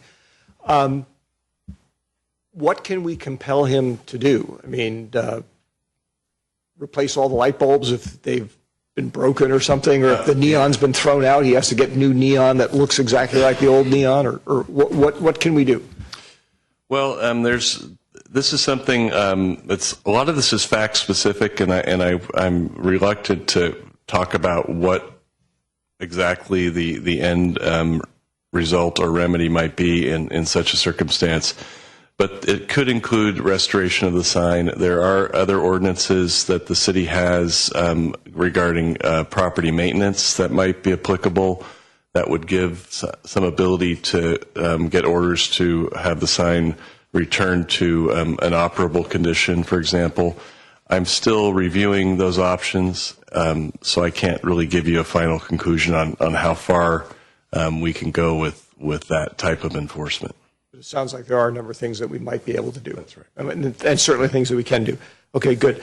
I also want to be clear. I want to make sure I understand. So normally code enforcement is within your bailiwick. You're asking us to authorize it? What exactly are you asking us to do? Well, I think that's probably, you're not really authorizing me to do this. We're providing you a report tonight. The authorization really is, it's the financial aspect of it. It's budgetary side of things. It's not, you're not really actually setting a budget to do it, but I thought it was important enough to bring it to you because it could involve some costs, and at the same time you would ask for a report, so I thought it was important to bring that to your attention. That's fine. I actually, thank you for clarifying that. I just wanted to make sure that we don't bollocks up our enforcement mechanism. That's right. Getting approval is fine, but I don't want you to feel like you have to come back here all the time to ask us to do code enforcement. My last question at this point is probably for Jeff. One of the things that I've been following this issue very closely and have had numerous discussions with many people about it. But one of the things that I learned in reviewing the staff report that was at least news to me was when I was reading Lisa Porras's email to the business owner after the changes were made and it had been brought to our attention. And this is going to sound critical, and I'm really just asking because I want to make sure I understand. I was actually surprised, given the tone and the date on that email, why we didn't move forward sooner on some of this stuff. Now, I know, Greg, you were doing some research on the legal side. Was that part of what was going on here, or is it just our normal practice to try and continually work with people even when they're breaking the rules? Let me answer the first part, and then the city attorney can chime in. Yes, it is our practice to work with our businesses and our homeowners when they're in violation of the municipal code, because our primary desire is to gain compliance as opposed to be punitive in nature. And we have found that we have a great deal of success over time with that approach.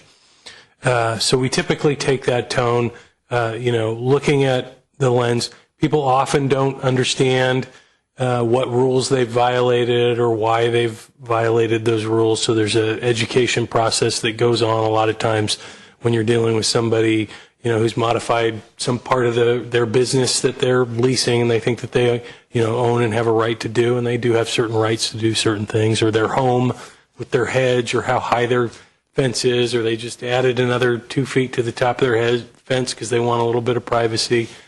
So we do try to take a gentle approach with the community, recognizing that, steps towards compliance are a good thing. And one element that I believe was changed early on that wasn't talked about tonight was the metal letters over the door that read the Carlos Club were taken down.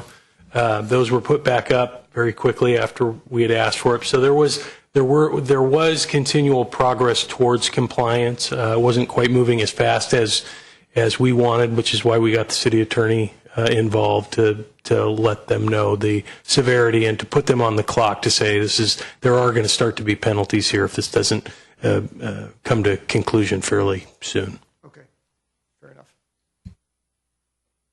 And that's just, Mr. Mayor and members of the council, that is how our office approaches any code enforcement action.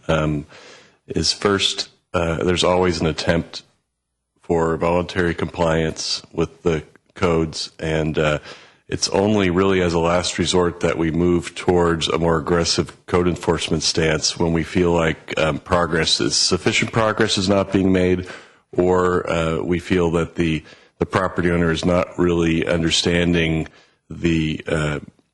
what the potential results of non-compliance are. Okay, fair enough. Any other questions for staff? If not, we have a number of speaker cards, which I'm going to call people up 2 by 2, but that's mostly just so you know who's on deck. And again, each person has 2 minutes. The yellow light will come on at the podium when you have about 15 seconds left. So we'd ask you to keep that in mind and move to wrapping up when the yellow light comes on. First up is Bob Black, followed by Sandra Althouse. Bob, you're on.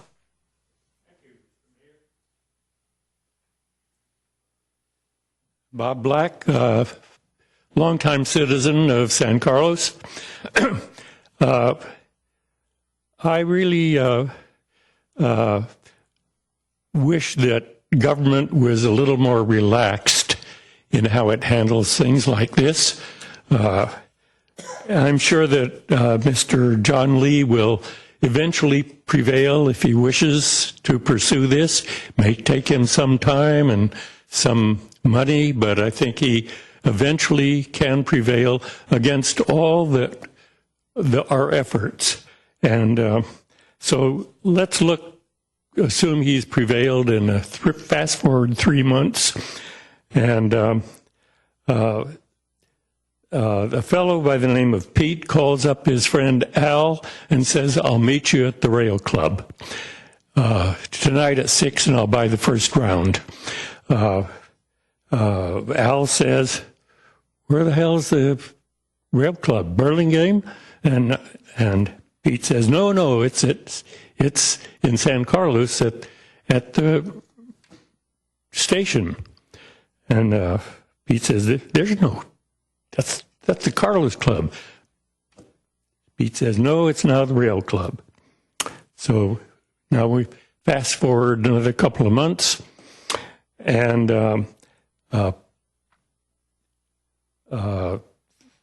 the Rail Club has happy hour 5 days a week, 6 days a week, from noon until midnight, and twice on Sunday. And then fast forward another couple of months, and Mr. John Lee goes to the planning department, and he talks to the principal planner and said, "I'd like to change the name from Rail Club to Carlos Club." And the principal planner says, "Gee, I'm sorry, this is awkward. The Orchid Room has just applied for a change of name to the Carlos Club." Thank you. Thank you, Bob. Sandra Althouse, followed by Josh Wallace.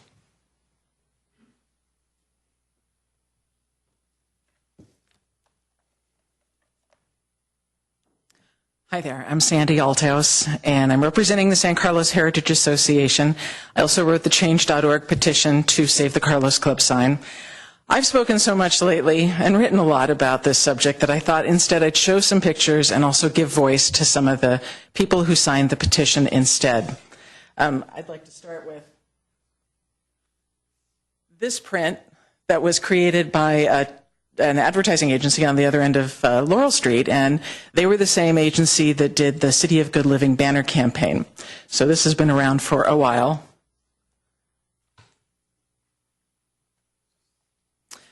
This is art from a greeting card that was made in the late 70s, early 80s. It was very popular, and it's another interesting rendition of the Carlos Club. And I wanted to quote from a couple of people who wrote. Heather David, she's the author of books on mid-century architecture. She says that the Carlos Club is arguably the most significant visual landmark in the city and one of the best signs in the greater San Francisco Bay Area. For all practical purposes, the sign serves as a place marker for the business inside, but its cultural significance is greater. It is in the city's best interest to help preserve this sign.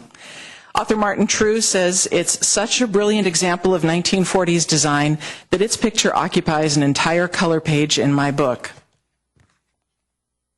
This sign, he goes on to say, is well known nationally and internationally, and its importance cannot be stressed enough. And then Alan Hess, architecture critic for the San Jose Mercury News, another mid-century architecture book, says, historic signs deserve preservation as much as historic buildings, especially one as good as Carlos. The San Carlos Heritage Association supports your following through with the code enforcement to ensure that the sign is restored to its original state. We hope that somewhere along the line we can find some mutually agreeable options with Mr. Lee. But until then, we hope the council will do all they can to make sure that the Carlos Club returns to its original state and stays at the crossroads of the city. Thank you. Thank you, Sandy. Josh Wallace, followed by Susie McKee. Hi, I'm Josh Wallace. I'm also representing the San Carlos Historical Association. And I fully support all of the authorizations that are possible to restore the San Carlos Club sign to its original grandeur. I support for all the reasons set forth by the fellow citizens, the over 1,000 people who have signed the petition. And I want to thank you for your vote on this. It doesn't sound like it's like a formal vote at this point, but that was my impression going into this. So whatever modification to that process, the bottom line is that please support the return to the original grandeur of this Carlos Club sign. And thank you. But beyond that, this is also an opportunity for San Carlos to play a leadership role. I really believe this. Just in the facts of a replay of a TV spot by KTVU the other night on the subject that ended up playing in Atlanta, Philly, Tampa. So this is about San Carlos, but it's bigger than San Carlos. This is the opportunity for San Carlos to play a leadership role, do the right thing. These cities are all struggling for the preservation of its character. The respective character of downtowns, of cities in general. I mean, let's just not go all strip mall by new chain stores coming in and compromising what amounts to the individuality of these great towns across the country. We can be a beacon. We can be an extremely well-lit beacon that shines a light, a spotlight, in fact, on what San Carlos really stands for. So I want to thank you very much for your work so far on this effort, and really encourage you to do what it takes to keep the Carlos Club, especially this night. Thank you. Thank you, Josh. Susie McKee, she had indicated she might not be able to stay here. I will just mention she had written on here that she doesn't want us to see the sign changed on the Carlos Club. So Sarah Haller, followed by Chris Haga.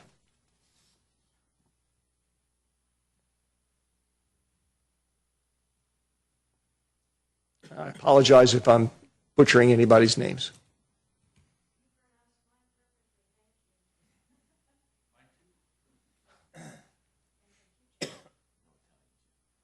Hello again. I would like to let you know that I am a member of the Villagers, and the San Carlos Villagers are the people who run our history museum, which is next to our fire station and is also a historic building.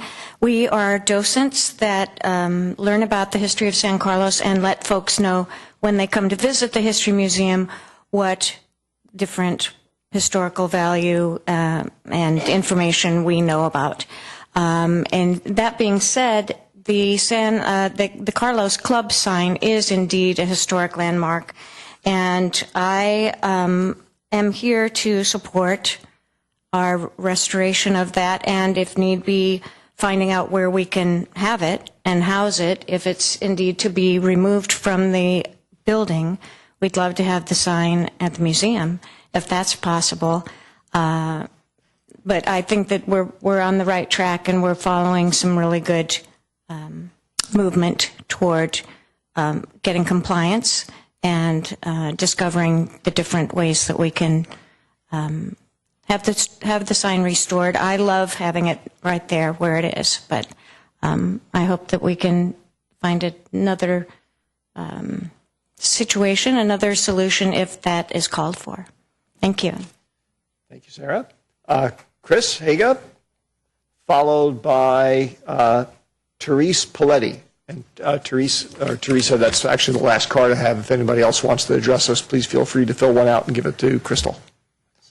Hello, Mayor, council members.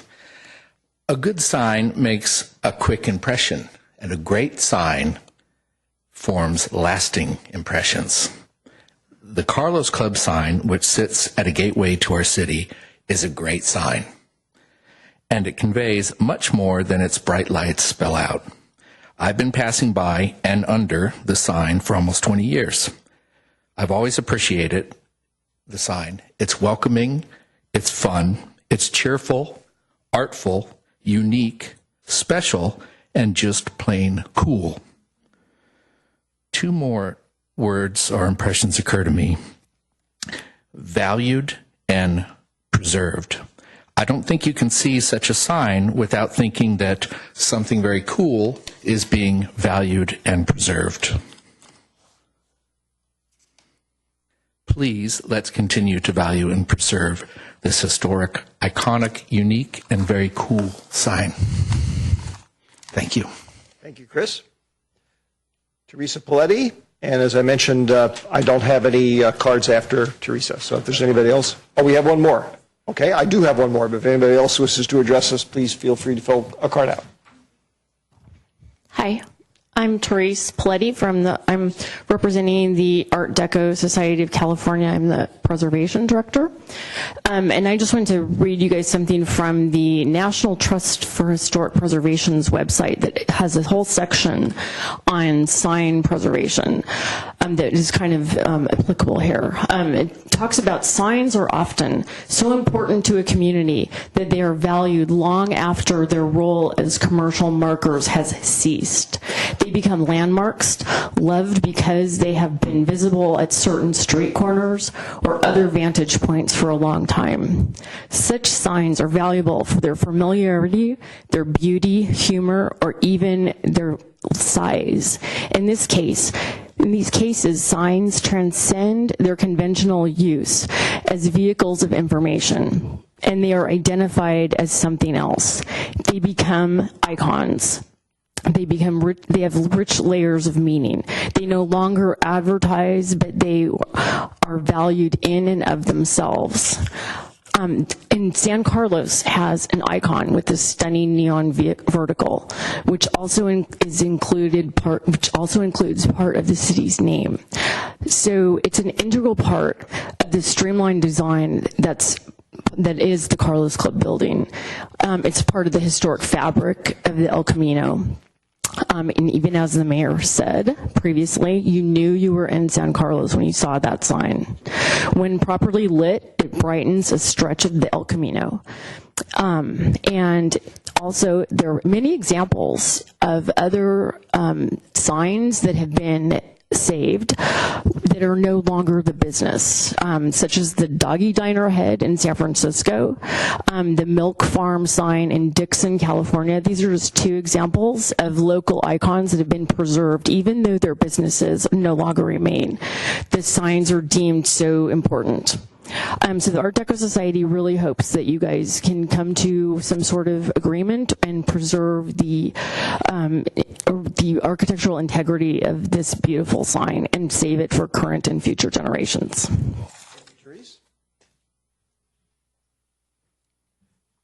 John Lee, followed by Kara, I think it's Kara Vonk.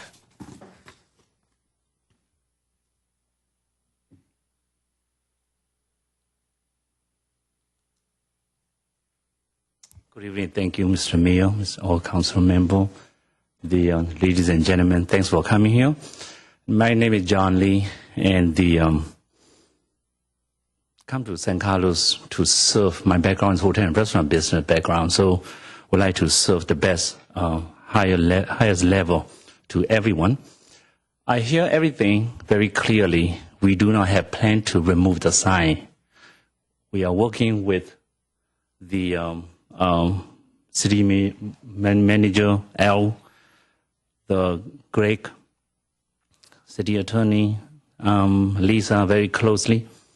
We understand, we do respect the San Carlos people. Like, if you have a happy wife, you have a happy family. If you have a happy family, you have a happy business. So I believe everybody will be happy. Thank you. Thank you, Mr. Lee. Kara Vonk, and that's my last card at this point. Thank you, members of the council. Kara Vonk here, a member of the San Carlos Heritage Association. I just support the city's working with the owner or with the owner of the business, and it's nice to know that he did speak and just before me, and that he seems to be amenable to working with the city. I worked on the historic resource inventory back in 1991. We had a very well-known architectural historian who was a consultant on the project, and he applied the standards that are used nationally that are promulgated by the Secretary of the Interior, because the whole historic national program is under the Park Service, and the Secretary of the Interior promulgates standards that are then applied uniformly throughout the country. So the property is eligible for the National Register of Historic Places, which is the highest standard that one has. So we do have something very special in San Carlos, and I just want to mention that the sign, it distinguishes us from Belmont, Redwood City. You know you're in San Carlos when you see that Carlos Club sign. Thank you. Thank you, Kara. All right. Is there anybody else who wishes to address the council on this topic? Do we have any? We don't have any more cards, do we? Okay. In that case, colleagues, I will entertain a motion if anybody would care to make one. Well, Mr. Mayor, I'm not quite sure what the motion is going to be, but I guess it would be to, thank you. So it's not even electronic. It's not even electronic. Okay. I guess I move here. I move to authorize the city attorney's office to pursue code enforcement actions under municipal code, under the municipal code for 612 El Camino Real, the Carlos Club. I second.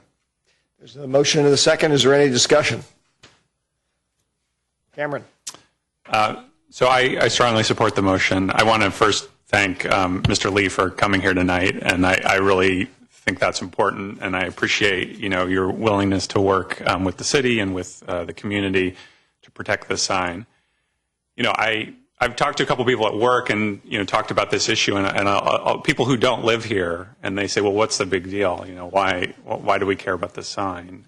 And I think the reason that over 1,000 people signed this petition, the reason that we've got television cameras in the council chambers, I think the reason that all of you have come out tonight is that this is really a emotional and a symbolic issue for our community. That the world, the Bay Area we're at a time of incredibly rapid change and incredibly rapid kind of homogenization, and for us, we value the fact that even in this larger metropolitan area, we have a unique identity. We have a unique sense of community. We have unique character. We have, idiosyncrasies. We have little funky stores. We know who we are. And when the idea that something that is such a connection to our past that's been there for 70 years, that literally has the name of the city on the side of the building, I think it's very appropriate that it has landmark status. It is literally a landmark. As you go on the Caltrain or down El Camino, people see the sign and they identify with the town, and it's a connection to a sense of place. And once that's lost, it can't be replaced.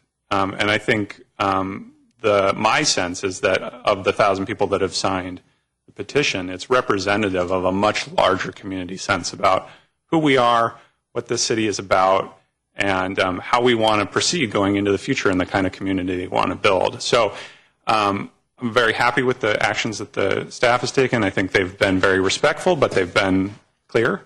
And I'm very happy that the business owner has come tonight. So I'm very hopeful that we can come to a resolution that will lead to the protection and preservation of this important part of our community. And so I will be voting yes. Ron? Thank you, Mr. Mayor. Well, I had a lot of things I was going to say in sort of a lecturing mode to the owner, but he showed up, so that's great. And I don't think I could tell you anything better than the people who spoke did. So the only thing I'd like to add is that I'm very happy that you came. I think it's important for you to engage with the people of our community. Cameron really nailed it. Apart from that, I've always had this concern. I made up my own term, although probably other people did. I called it the malling of America. It's not M-A-U-L, it's M-A-L-L-I-G, because every town you go to these days has strip malls, and there is, there's a Burger King, and it seems like in every city there's a Starbucks, although I can't be too hard on Starbucks. I go there all the time, and so forth. And so cities need to have an identity, and even if it's just this goofy little Carlos Club sign that we have. And I think by working with the community, hopefully your business will benefit from it. And I hope everybody in here goes in the Carlos Club and enjoys the ambiance and the drinks. That's all I have. I will be voting yes. I agree with a lot of what my two colleagues have said. And I, too, am very glad that Mr. Lee showed up tonight to speak, and that he is working closely now with city staff. If we all had time machines, it'd be nice if we could roll the clock back, and some of that close collaboration could have occurred earlier, but better late than never. I think you're hearing a strong voice from a lot of people in the community that the sign is very important, and hence, from a business owner's point of view, a very valuable property. And that's something which I have a sense that you'll incorporate into your own thinking. I too am going to be voting in support of this measure.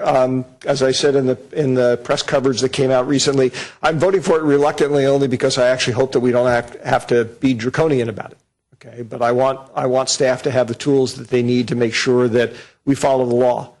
And that's the one cautionary note that I want to remind everybody about. We are all about rule of law, and the law here requires that we balance interests. The community clearly has an interest in look and feel and appearance and in the iconic nature of the sign. Mr. Lee, as a business owner, has First Amendment rights about what he wishes to call his business.